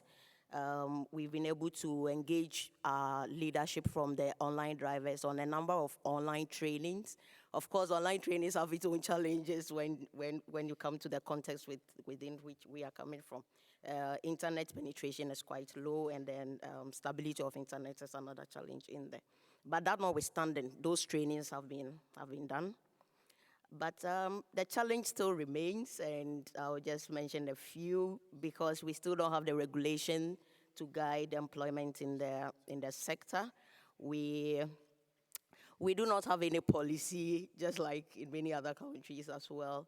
But that notwithstanding, the TUC, through the tripartite committee, is tabling some of these discussions for engagement at that level. But also, because there's no legal or regulatory regime for platform workers, we currently are reviewing our labor law, and we feel it's an opportunity for us to use to broaden as far as non-standard forms of employment is concerned, issues of activities on those issues, and then take into consideration the platform workers. So it's an opportunity for us to use that. What are the way forwards for us? Of course, continuous engagement with those associations, get them to have a common voice, get them to organize, but also use more of face-to-face trainings as much as possible. My colleague from Senegal has already mentioned the need for education and training, and which is something we will continue to deploy. But also identify and form alliances. So far, we've identified the Fair Work, which is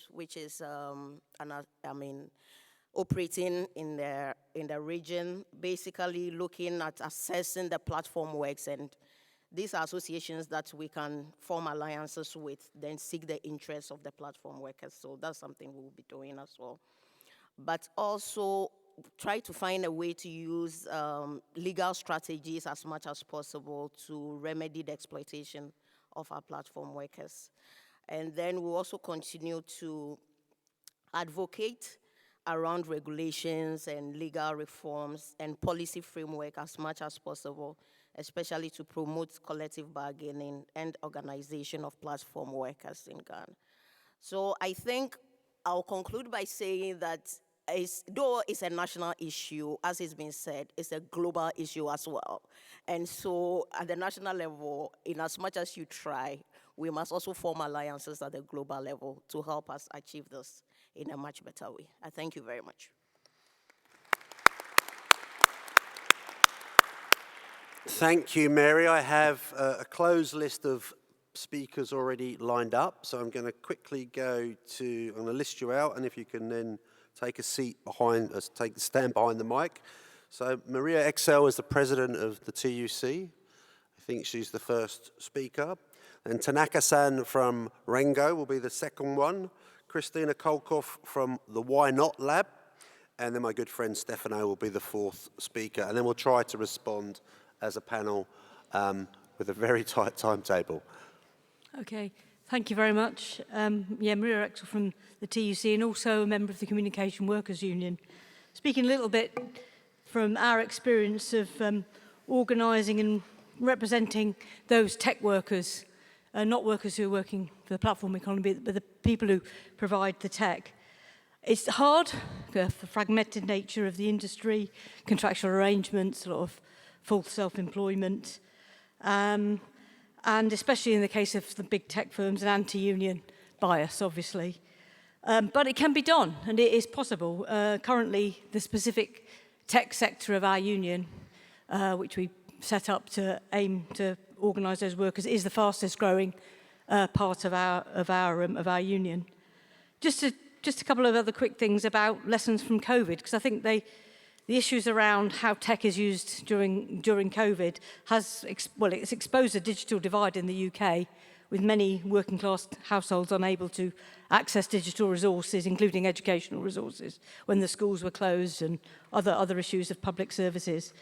And that's led us in our union to make the pressing case for a strategic public ownership and democratic control of broadband and other telecoms and tech services for the benefits of customers as well as our own as workers, job security. So linking up, when it comes to technology, you're linking up people's experiences as consumers and people's experience as workers. And just one last thing to say, I think when we talk about the developments in technology, we quite often we're obsessed with the problems and how we get on, but actually it's about the great potential that technology has to develop us as human beings collectively, our shared experiences, creating new human wants. But that liberatory potential of technology cannot be developed under the current capitalist system. That's why we have to argue for democratic control, for public ownership, for public control, and all the things that people have said. I think that's really important. It's for the sake of our own members, but also for the sake of a wider human development. Thank you, Maria. Some superb points there. Tanaka-san? 日本労働組合総連合会の田中でございます。私の方からですね、フリーランスに関する取り組みについて発言をさせていただければなというふうに思います。プラットフォームワーカーをですね、取り巻く労働問題は、世界的にもですね、最重要課題と言われておりますが、日本においてもフリーランスで働く人が急増し、大きく2つの課題を抱えております。1つ目は働く実態から明らかに雇用労働者だろうという点で、長時間労働でしたり、ハラスメント。Tanaka-san, just slow down a little bit for the interpreters. Thank you. はい、じゃあすみません。で、大きく2つの課題を抱えております。1つ目は働く実態から明らかに雇用労働者だろうという点と、あと長時間労働やハラスメント、あと低報酬で苦しんでいても労働関係法令の保護でしたり、社会保障などのですね、適用対象とはなりません。で、もう一つは雇用労働者に該当しないフリーランスにも及ぶすべきセーフティーネットが必要だという点でございます。で、連合はフリーランスの法的保護の強化を目指すとともに、緩やかにつながるための連合ネットワーク会員制度のワークを立ち上げました。フリーランスからは報酬支払いの遅延、一方的な仕事内容の変更、不当に低い報酬額などの相談が寄せられております。で、収入が不安定、仕事がなくなった時の保障がない、不十分な社会保障などの不安の声も届いております。所得報酬や雇用保険などの制度、仕組みを要望する声も多く、特に女性からは妊娠、出産、育児に関する支援を求める声が多いです。連合ではフリーランスのための共済制度を創設し、病気や怪我で働けなくなった時の所得保障や賠償事故のサポートにつなげております。また、アマゾンやウーバーイーツなどの配達ドライバーからは、偽装請負を疑う相談も寄せられ、労組を結成し、現在、経営側に団体交渉の申し入れを行っております。フリーランスの課題はいずれ雇用労働者にも及ぶことでしょう。フリーランスの課題解決のためにも、取引適正化の法整備だけでなく、労働者性の見直し、プラットフォーム事業者に対する規制の検討も早急にすべきと考えております。Thank you.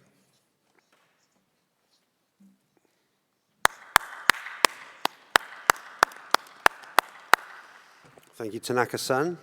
So, Christina, there she is. Welcome. Steve, am I on? Yeah. Some reflections on the two panels, which I really appreciated in the sense that the workers that I train, the unions I work with across the world, are all speaking of what you have mentioned of the individualization of work and the threat to diverse and inclusive labor markets. If I was to mention one header, that is, we don't know what we don't know. We don't know where we should be setting in relation to red lines and safeguards if we don't fully understand how these digital technologies are indeed splitting and dividing us. Nor must we assume the employers know. They are deploying technologies that they really do not understand, and the harms that they are causing, they're not taking responsibility for. A lot of the current debates around the governance of digital technologies seem to assume that employers know what they're dealing with. They don't. At the same time, and many of you have been speaking of this, is the very inadequate legal or governmental protections towards workers. They are betraying us. They are letting workers become commodified. Against, of course, the Treaty of Versailles, the Declaration of Philadelphia, workers are becoming commodities, and this is not going to get better if the current debates around standards and certifications of the regulation of digital technologies actually break through. Nor should we fall for ethics washing. A lot of companies talk about the ethics of artificial intelligence, but they do not include any mention of the workers who are the subjects of these systems. Another thing I think that we need, and we can conclude from all of the panel speakers, has been how desperately we need, and Esther mentioned this so clearly, the collective workers' data rights.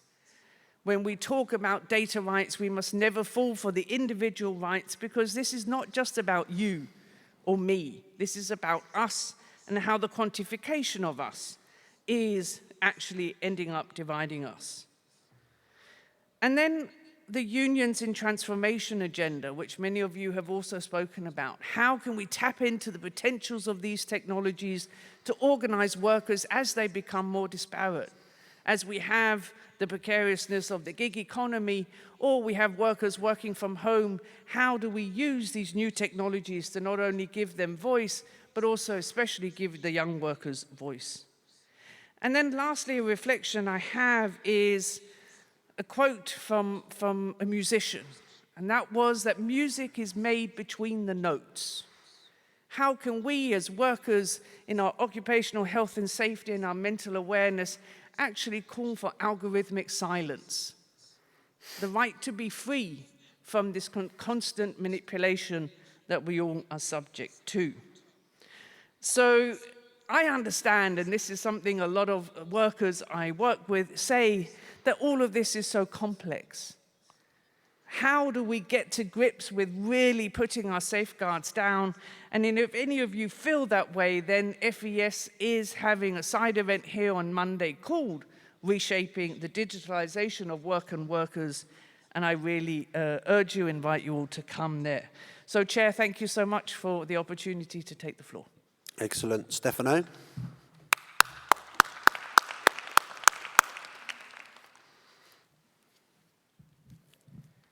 Buongiorno a tutti, io mi chiamo Stefano e sono il segretario generale della CGIL Trasporti Italiana e volevo portare un punto di vista. Intanto mi pare che questo panel sia quello più importante nella discussione che stiamo facendo, perché se ITUC giustamente sta ragionando su un nuovo contratto sociale, il tema delle tecnologie è il tema centrale per costruire un contratto sociale.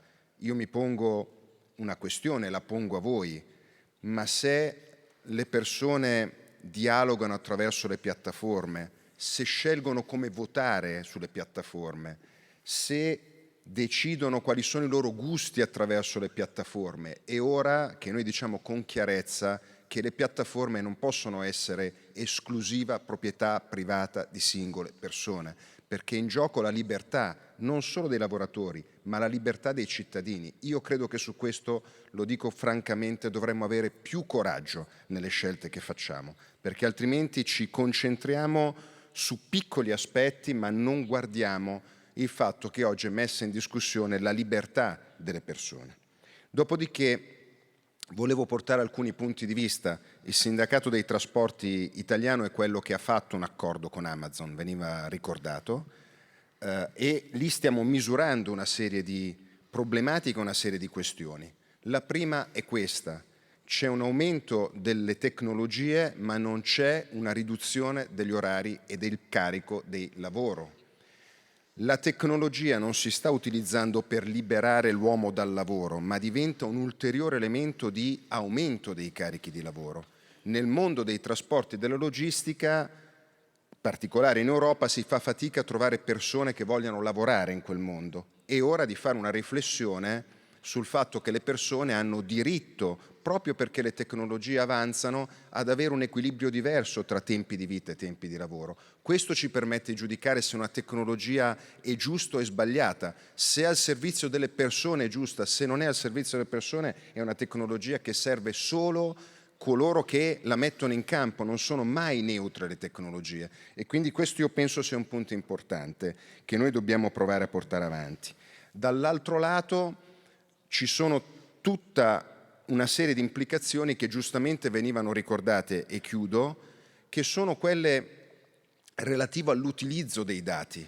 Negli accordi di sindacalizzazione con Amazon stiamo provando ad affrontare, dico Amazon, ma ci sono casi molto peggiori. Io credo che non dovremmo eccedere nella criminalizzazione di Amazon, perché rischiamo di non vedere che ci sono altre società che sono ancora peggiori.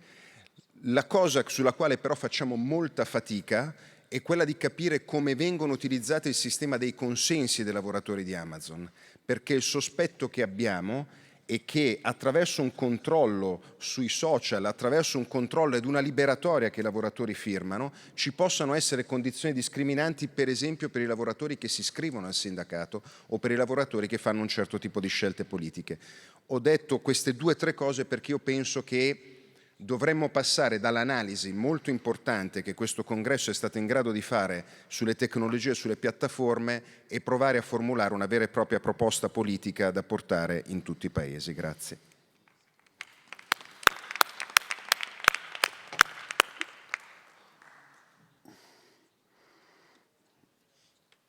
Thanks, Stefano, and great work, and congratulations on signing a collective agreement. I'm going to work backwards. So, Mary, you're going to go first. Try to be as succinct as possible because we are under pressure. There's 2 more sessions. Okay. Keep the faith, everyone. Okay. Thank you very much. I'll be very brief. Just to say that, of course, organizing platform workers is not impossible. It's something that we can do if we put our hands to deck. So we need to continue to do that. We need to appreciate the different challenges from the different contexts and then work together to address the exploitation of platform workers. And it can be done. Thank you. Baker? Thank you, Steve. I think I just want to re-emphasize and add to what Mary just said. It's about thinking about the new structures, thinking about what changes need to be done. It's the organizing/campaigning, but in parallel with fighting for the regulation in this area are the key learnings for us so far. Thank you. Thank you. Christy? Thanks. I'll work backwards. Stefano's had a lot to say that was really interesting for all of us, but I just want to say I agree 100% that Twitter should become public property. Why should we have to close Twitter just because Elon Musk bought it? That's what I want to know. Like, what? Well, it's not our problem. We all like Twitter, so let's just change that. And then going back to Christina with it's so complex, I do think there's a dimension of bargaining around the algorithm that is complex, but I also think we can easily and forever have been bargaining about the consequences of the algorithm and against these unreasonable production quotas and the inability to take breaks and unsafe conditions. These are classic conditions for workers that have been there forever. So I think we have to break it down, focus on the consequences and on the fundamentals, and through a combination of bargaining and regulation, we can get there. And lastly, I do want on freelancers, one positive thing on freelancers, it's great to see so many cultural workers who are coming together to negotiate around freelancers, really hit its stride during the pandemic.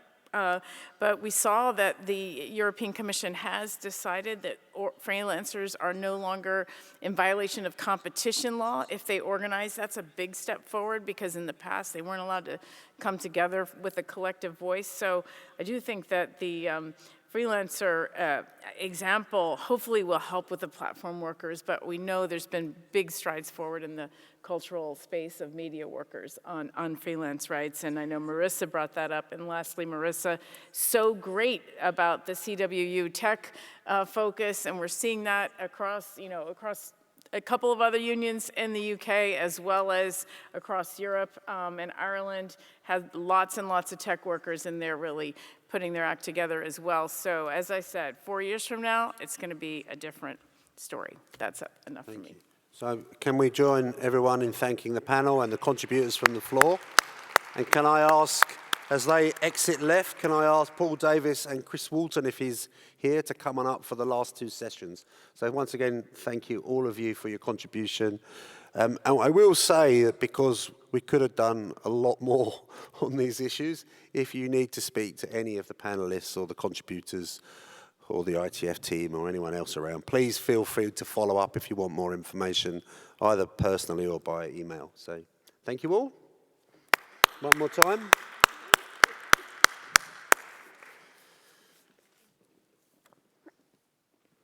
So Paul, if you don't mind me introducing you as you're making your way to the stage.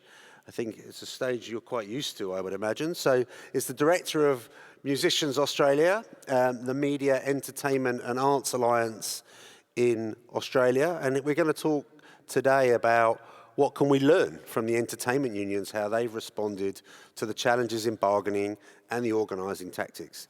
So Paul, keeping it swift, over to you. I will indeed. Well, thank you. I came here today from Gadigal country. You might know it as Sydney. And I want to pay my respects to the elders, the traditional owners of this country. Look, it's been a great discussion so far, and I want to come at it from a different angle, and that is, and it was good to hear those words before about freelancers. The members of our union are all, or most of them are freelancers or contractors. And the approach we've needed to take, because they have rights, many of them have rights, they're unenforceable. So it's not an issue of how we litigate or how we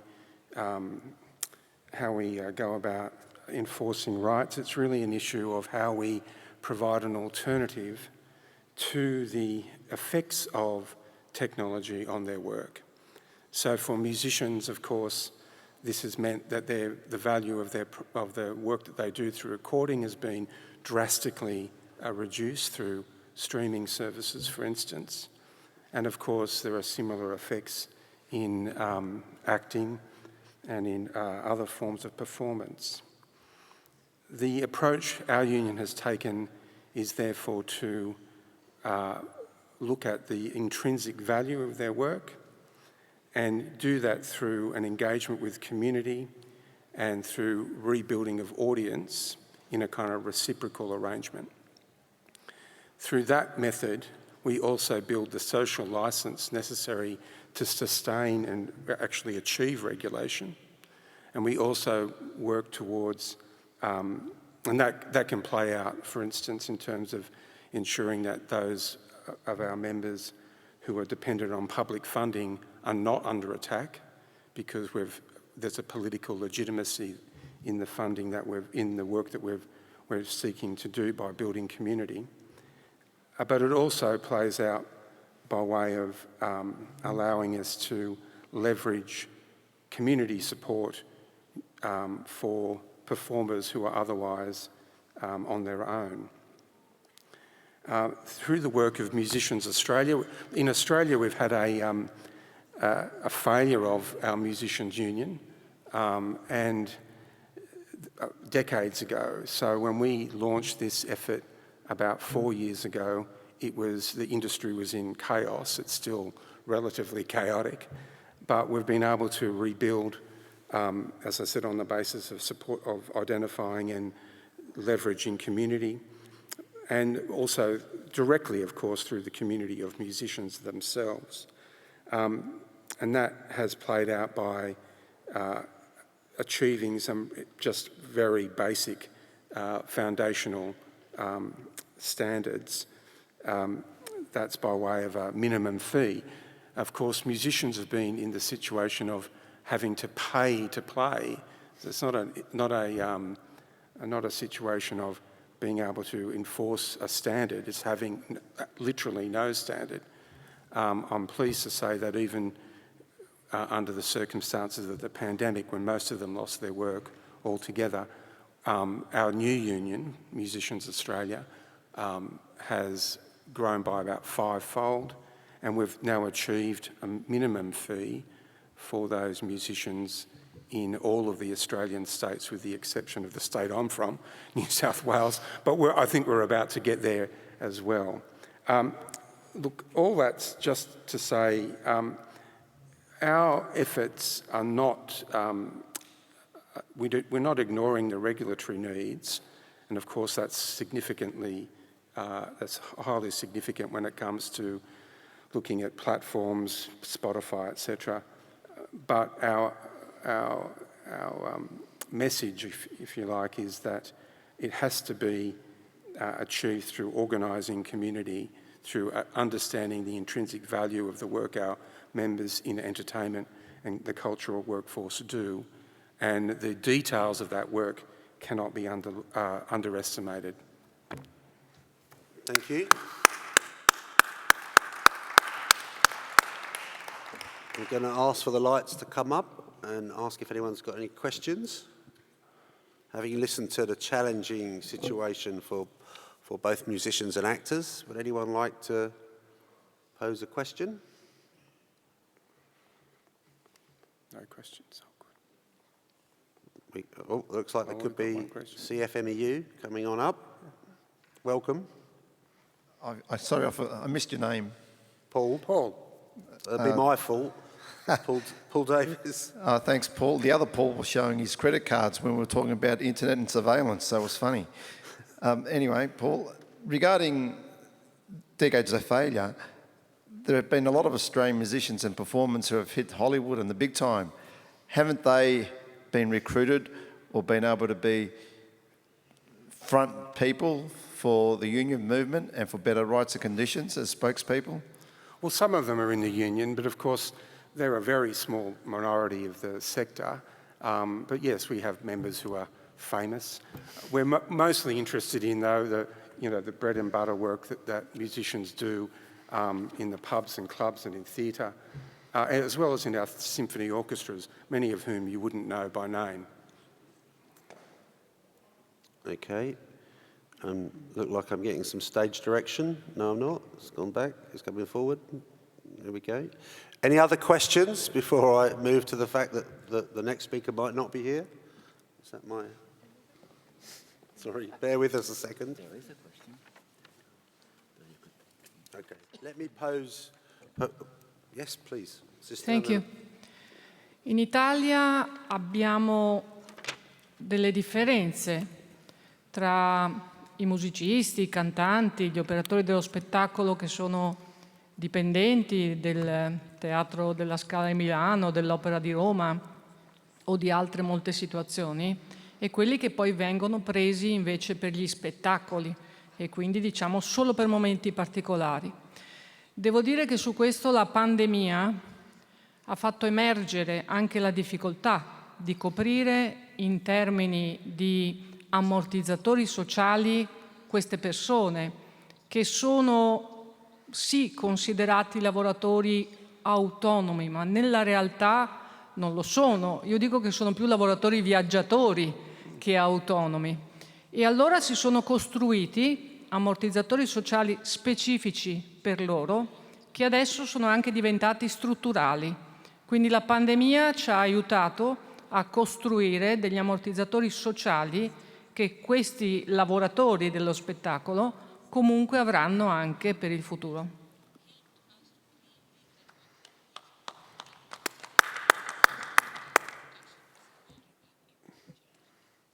Thank you. So I have a question for Paul or anybody else. And I think this is the issue for gig workers, and it translates particularly to freelancers. the challenge about building up social benefits, the challenge about how you deal with pensions, how do you deal with sick pay, and even medical insurance when you need it. So I'll come to you and see if there's any significant contribution from the floor. The superannuation entitlements for musicians and performers generally in Australia is the same for all workers, whether you're an employee or not. You get it, you're entitled to it. The question is, are you able to enforce it? If you don't have a minimum fee, then it just gets taken out of your contract price. So it's not a matter of the regulatory arrangements or the legal arrangements. It's a matter of the ability of us to organise in order to achieve those, to recognise or to liberate, find those entitlements and make them real. That's one of the reasons we're pursuing the work in the way that we're doing it with musicians.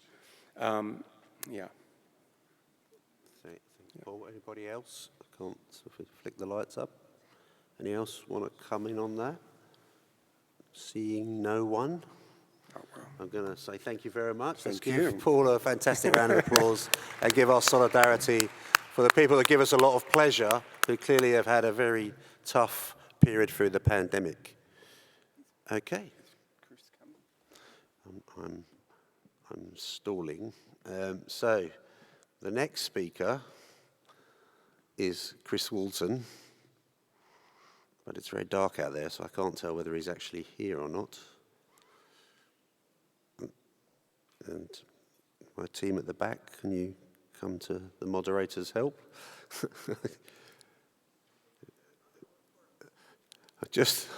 I'll ask you for a few moments' grace while we try to find the next speaker, because he was going to flip the technology and the use of data as an offensive weapon to workers, as something we can use to help build our power and our influence.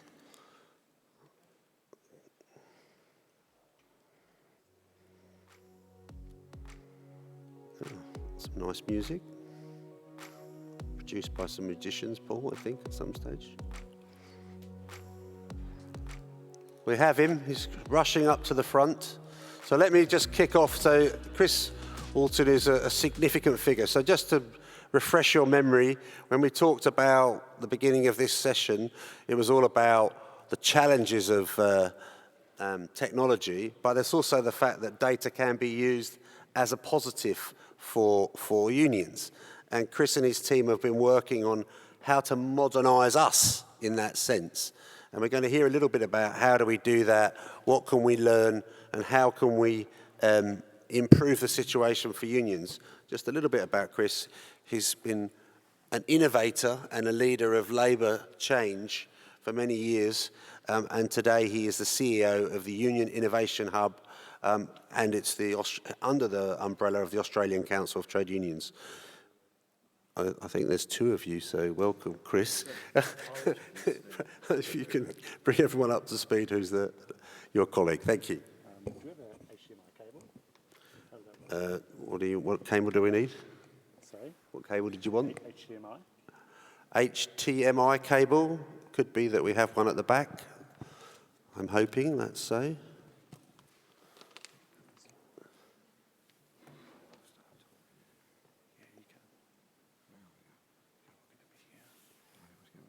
Just checking, I think. I think it's coming. Thank you.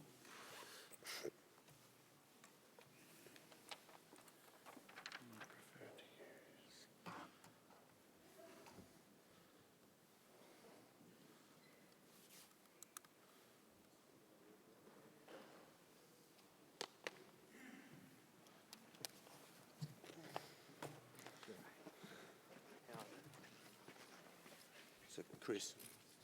We're quite tight for time. It's a hard 6 stop. Yep. I've got to do some summary of all the different things. So. Thank you.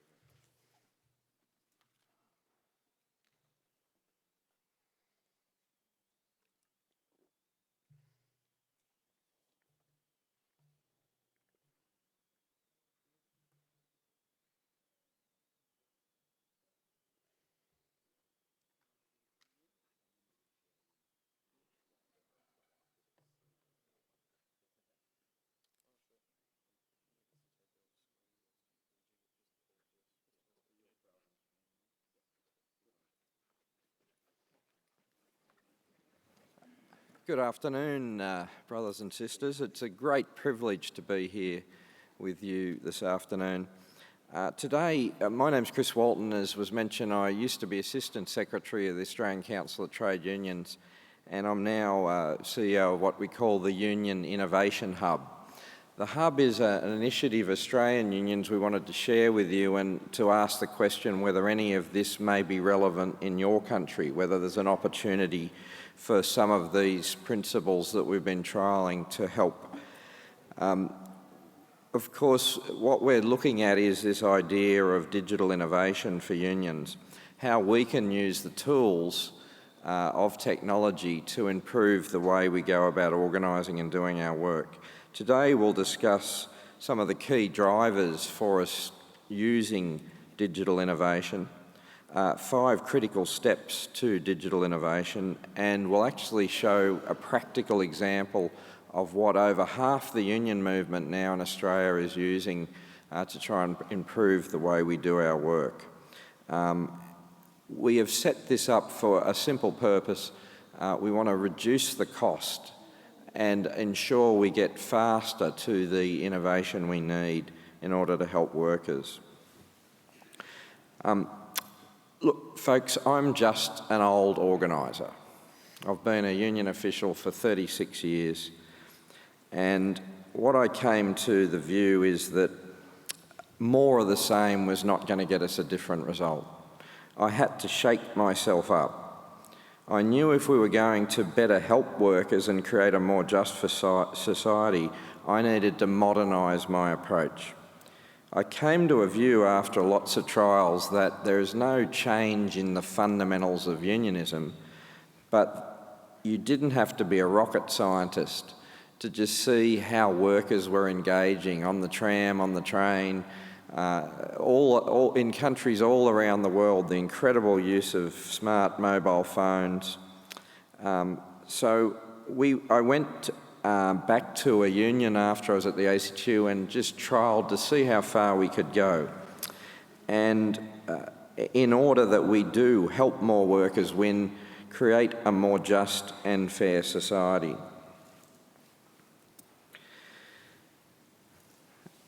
Part of what we did was listen more to workers. At once, I don't know if you've ever done this, at one stage I was almost getting frustrated with workers. Why didn't they see the benefits of joining and being part of the collective? And I knew something was wrong if I was getting annoyed with workers. And I pushed ourselves to start saying, we shouldn't expect workers to fit us. How do we actually fit with workers? And very much recognising that it's not one size fits all. Workers from different industry sectors, career stage, ages, genders, we needed to be able to create something more personal. When talking to other union leaders, most in Australia were very aware that we needed to embrace these digital tools. We needed better systems, skills and culture to seize the opportunity. Delegates, I think we should have the tools to enable our leaders, staff and workplace leaders to do a better job. In short, unions need their own form of digital transformation. We do not change the fundamentals and principles of unionism, but there are some amazing tools available that we can use to help us do our work. You've probably heard a lot about this jargon of digital transformation. It's actually a very simple but very powerful concept. The integration of digital technology to enhance every aspect of what we do, whether it's handling a member's grievance or case, through to how we process our membership fees. And if we do it, if we do embrace digital transformation, we will improve retention and growth, improve engagement, ensure we're more efficient in how we run our unions, and be better able to organise and campaign. I mentioned 5 critical steps to digital transformation. I'm just going to move through these quickly. I think the first critical step is having one source of truth. In a lot of Australian unions, I don't know about yours, there's lists everywhere. We use a whole lot of tools and we have lists on Excel and elsewhere. And we need to ensure that our systems all talk back and that we don't have multiple lists. It's also critical we have mobile access. Our workplace leaders, our organisers and that need to be able to access systems on the road. Secondly, we need to delight members and supporters with very much personalised experience. Systems that automatically know their industry, occupation, career stage, age, etc., and are able to provide them relevant and personalised information and services. Demonstrate we know and care about them. Third step is to improve our member engagement and retention. It's a lot easier to keep a member than get a new member, as I'm sure you know. By ensuring new members know about the services and that we're relevant to those people, we're likely to be, and improve engagement, we're likely to improve retention. It's proven that that's the case. By tracking and scoring engagement, we can also identify members most at risk of leaving and also potential warm leaders. Fourth critical step is enhance organising and servicing. Modern techniques, we can more readily build lists of potential warm members. We can put those on journeys, track engagement. We can also, if people drop off joining, we can automatically follow them up, like we do if you're ever online shopping and leave it in the cart. We can know if members or potential members attend a Zoom meeting and automatically write back to the system. If we miss a fee payment, we can automatically follow people up. And you'll see some examples of this shortly. And fifth, being data-driven. So instead of thinking we know, let the workers tell us the direction by the data, by what they react to, and for us to be able to see trends with the click of a finger, be able to see all our data by sector, age, gender, occupation, team, right down to organiser level.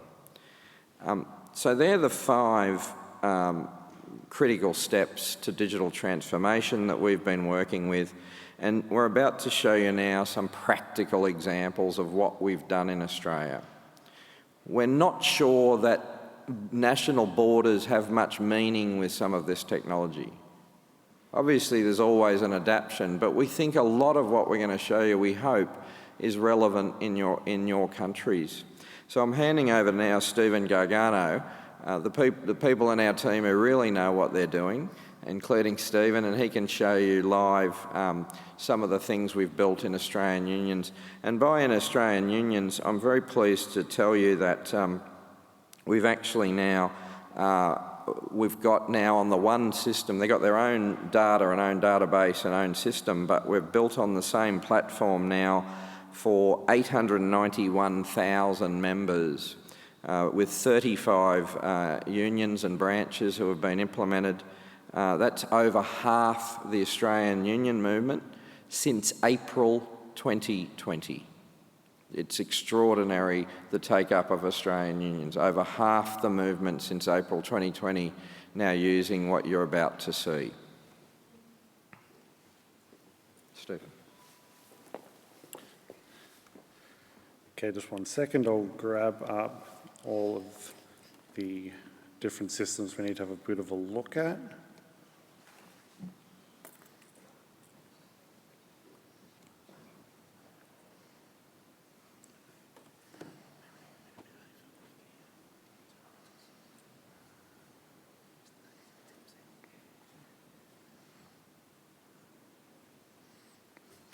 Okay, so here what we're going to look at is a practical example of the system that unions in Australia are using every day to basically manage their union.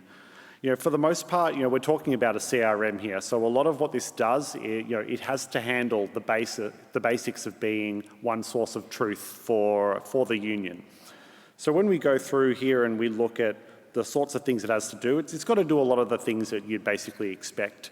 It's got to be able to handle your records for your employers so you know what members you have and where.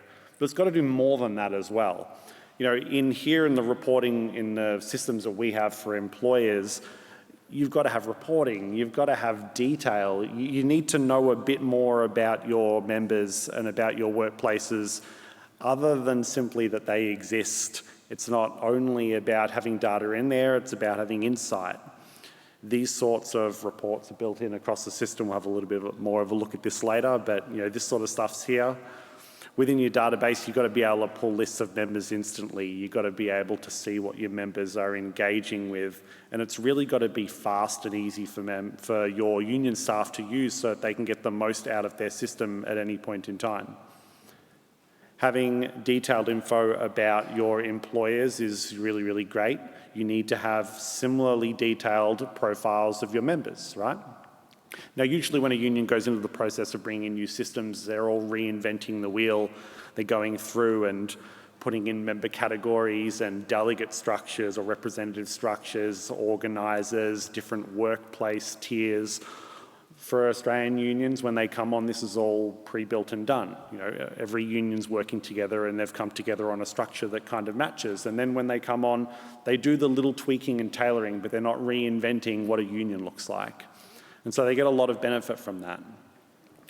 By working together, unions across Australia have also been able to implement a lot of really interesting and engaging and useful reporting across their unions. So here we use Power BI with our system, which happens to be called IMIS. And Power BI lets you create reports that take all that information that usually sits in unions' databases behind the scenes and turns it into something you can actually interact with. So here we're looking at reporting for one particular union. We're taking metrics that are important to their performance, detail, performance by workplace, members' unfinancials, arrears, losses over the past month, gains, financial percentage, hover over and get more information. But at the same time, that's probably pretty useful to your union secretary who needs a picture of everything. But most staff, when they're doing their job, are going to need to look at, say, an individual sector or an individual workplace. And the ability to jump in, click a single button, and have your entire report tailor down to that view is really, really great, right? It's really powerful. Now, every team has got reporting that would have taken weeks in a single click, and everyone's got it. And if you want to, go even further, you can look at all members in this sector who are in this age bracket and who are this gender, and click as many things as you want and create incredibly tailored reporting. So this is the sort of stuff that unions can all have. And in Australia, when they come on, they don't need to reinvent this because this is the sort of stuff that they just land with from the start. We do a lot of other interesting reports around this. We build time series reporting. We do a lot of different stuff around recruitment, around losses, around individual companies and metrics and these sorts of things. And then we also try and help unions and by giving them the tools to actually analyse this information. Here we're looking at a losses tree map. Let's have a look at 2022 over the past 3 months. If I look at this is the amount of members that they've lost. But I want to address this. 1,500 losses is not really helpful. How do we address that? We just be better? It's not really actionable. But then if we take this information, we say, okay, well, where are we losing them? Or what industry are we losing them in? Or okay, so there's this group in this industry and we want to break that down and work out what those losses look like from a gender perspective or from an age bracket perspective or payment type. So we're losing most of our direct debit members and we're starting to turn this into issues that we can actually action and address. And that's purely by having all of this sort of stuff built into the system. Now again, left for each union to reinvent this, it's hard. It's just a hard thing to do. It's not an easy process. But by working together, Australian unions have been able to make this, let's say, kind of a standard feature of the way we run our unions, I guess. Now, as far as, I guess, our approach to a lot of these things, it doesn't even stop there. I'm just going to jump into a couple of these other systems too to show us a few more things. One really important part that a lot of unions are considering in Australia is how to be able to provide unions with, I guess, as much value as possible from their membership. and try and turn union membership into something that isn't as passive and that they can interact with day to day, and a union membership that can be in your pocket all the time. So what a lot of unions are doing is member portals. These here are basically an online portal and profile through which you can interact with your membership, like Facebook for your union almost. You can get in here and you can log in and you can access content and interact and contact your union for help, find out about campaigns that are going on, let your union know you'd like to participate, report an issue, ask for them to contact you if you need help at work, whatever it may be. And a lot of unions also have other little bolt-ons of their membership, things like member savings and information and news and all of this sort of stuff. Being able to access that through a logged-in portal is a really great way to be able to demonstrate your ongoing value to members all the time. Now again, when unions come on in Australia, this is the sort of thing they get like completely standard. They come in and this is there and ready to go, and you tailor it rather than coming in for every union and them having to invent how they might do an online portal for their members. Now it's, it makes the process pretty simple because again, you're not starting from a blank piece of paper. They can go in and they can see the sorts of things they might want, and they can say, well, we don't do anything in this area, let's take that out. But then they can say, but we do these other things, or we have really important campaigns and information we want to add in, but they've got a platform to add it to rather than starting from a blank piece of paper. So member portals are a really, really great way to be able to handle this sort of stuff.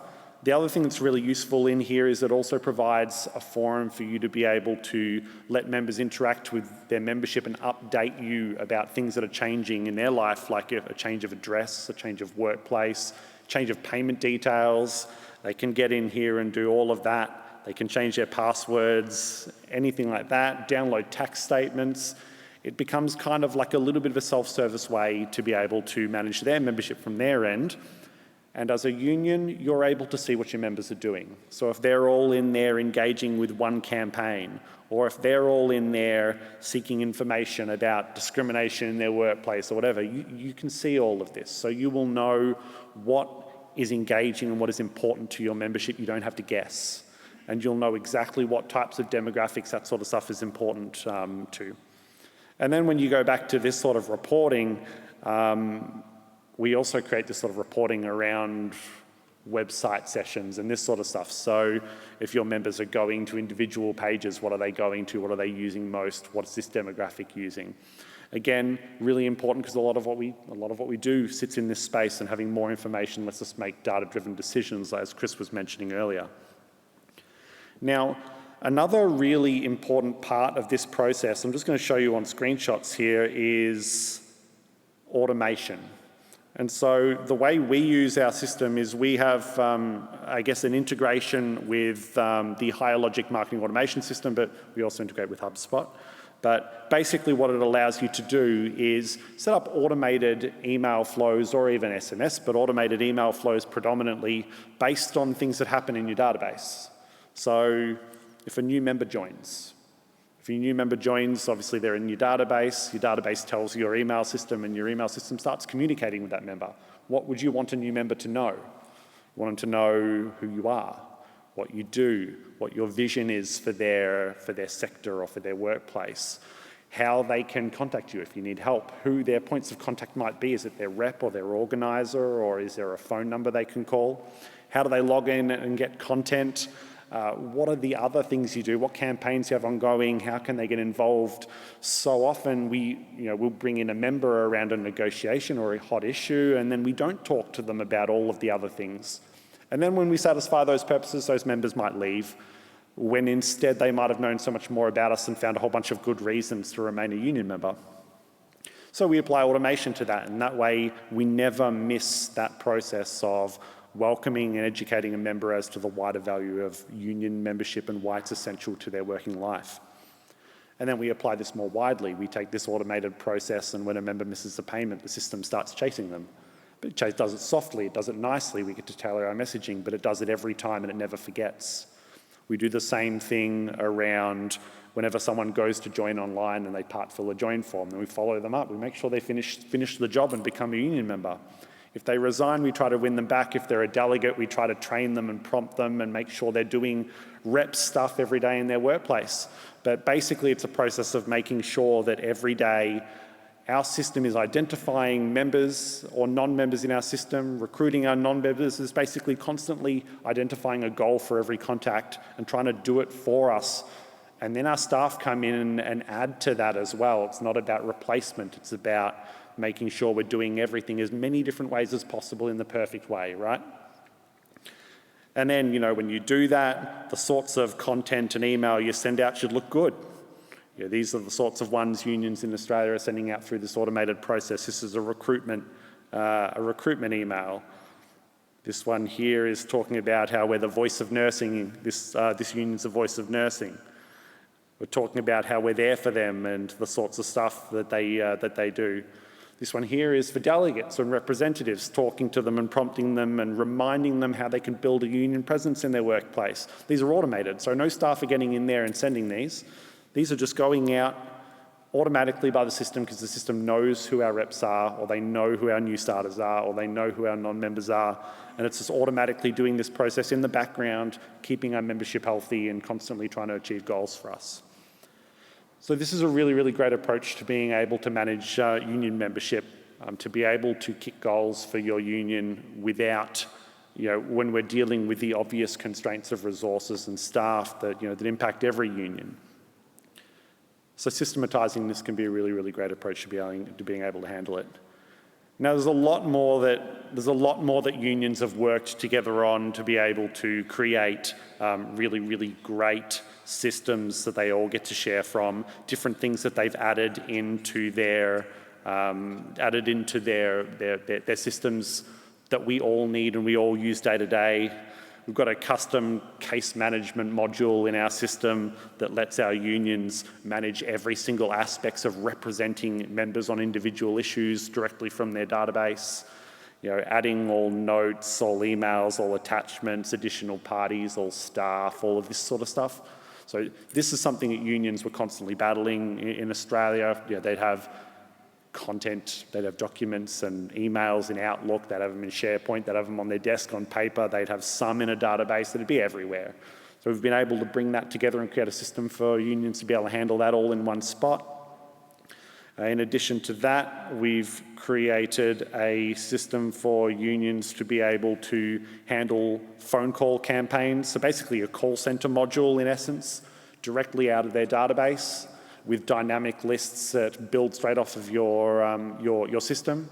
So for example, if you have a member who misses a payment, the instant they miss a payment, that member automatically falls onto a list in your database. When they fall onto a list, they land in a campaign. And when that campaign starts, that member will straight away, I'll jump into a new one I will show you. Wrap up 2 secs. Yep, cool. The moment that happens, they'll automatically fall into a call campaign with your staff allocated, with scripts attached so that you can walk through that process really simply. Hi, my name's Steve, I'm from your union, how are you going? I'm calling about your union payments. Just looks like your last one failed, you just need to update your details, you have a few seconds to go through it with me. And then you've got branching with different scripts if they say yes, they have time, and different scripts if they say no, I don't have time to handle that today. Different content if they say I'd like to resign, so you can put scripts in front of your staff to be able to retain them and recruit them. So again, all of this sort of stuff, hopefully it's a way that you can see that your system can push a union forward and give everyone the tools to be able to get these great results for your union without everyone having to go it alone.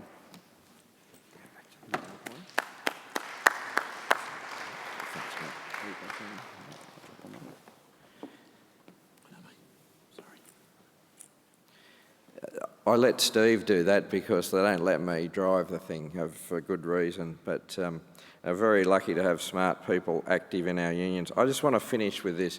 How do we, if that functionality, and there's so much more, you know, building lists of potential members, putting them on journeys, does not replace our traditional face-to-face work, but it can make it a lot easier if we're finding warm potential members and leaders.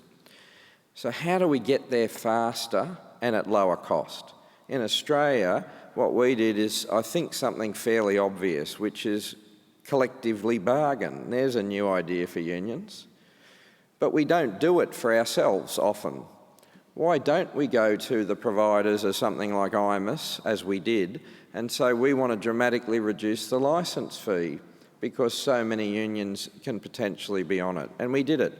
We did it for the cost of SMSs and texts as well, less than half the price, just by collectively group buying. Secondly, if any of these systems out of the box is too expensive to build, it costs a fortune. So what did? We built IMIS for unions that does 80 to 90% of what a union needs. And that's the starting point for every build. The union gets their own unique system and it's tweaked for them, but they don't have to pay for what's already built because we're not for profit, we're owned by the ITUC fully. And so you can imagine it dramatically reduces the costs of builds if what you saw then is your starting point. And then every build and every union improvement automatically is shared with all the unions on the system. And therefore we're all getting ahead faster.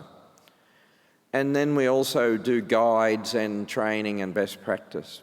So that's the model. We chose IMIS as the platform, but you could hub around other platforms. We chose IMIS for a range of reasons, including that it had that website built in and they were willing to do a good deal. And it's probably the biggest system in the world for not-for-profit member-based organisations. And as I mentioned, it's gone off like a cracker. Now, cracker was probably going to be hard for translation, sorry. It went off really fast. And we're very proud of how quick it's been, but Australian unions will benefit if unions overseas also pick this up, and then we start sharing improvements. I also, in principle, believe it's essential we have a base model of this technology available for unions who do not have resources. You know, for unions that wouldn't be able to afford a more traditional system, why can't we, if we can get onto Facebook or whatever, why can't we have a base system that a union can log on to in, for example, in their Global Union Federation or their national centre? So I don't think we should leave behind unions that can't afford this technology. I'll be around with Stephen. I'll be around straight after this in the foyer area. I'll also be around Monday morning. You'll see we've got a bit of a, you'll see the Union Innovation Hub slightly over here to the right. I would welcome to see if we could help, and we're not for profit, if we could help this go to other countries if you think there's value. Because I know Australian unions will benefit if you do, and I hope there's some value for your union movement. We've got to work together, we've got to use the tools available in the interests of workers to take these tools so that we can do our jobs even better. Thank you, everyone. Thanks, Chris and Steve. Just to echo, the last time I saw this presentation was in February 2020. And what's been achieved in 2 COVID years is quite exceptional. So I think the invitation is to recognise that we can use data. I think there's a point we have to be careful about which members can access internet and the database, and particularly when it comes to gender and in precarious work and those challenges. But I think it's a massive effort by Chris and Stephen. A big thank you. So they'll be around if you want to talk to them. I have a really, really long list of summary and conclusion, but I want to actually give you a big round of applause. It's a Saturday afternoon, you're in Melbourne and you're still here at nearly 6 o'clock. So I just want to capture it in 3 sentences. The work that you heard about regulation, litigation, organising, our job is not to be scared of change. Our job is to provide leadership and platforms to use it to empower ourselves. So brothers and sisters, thank you for staying on the whole 3-hour journey. Big round of applause to you, and I'll draw the event to a close. Thank you very much. Thanks, guys.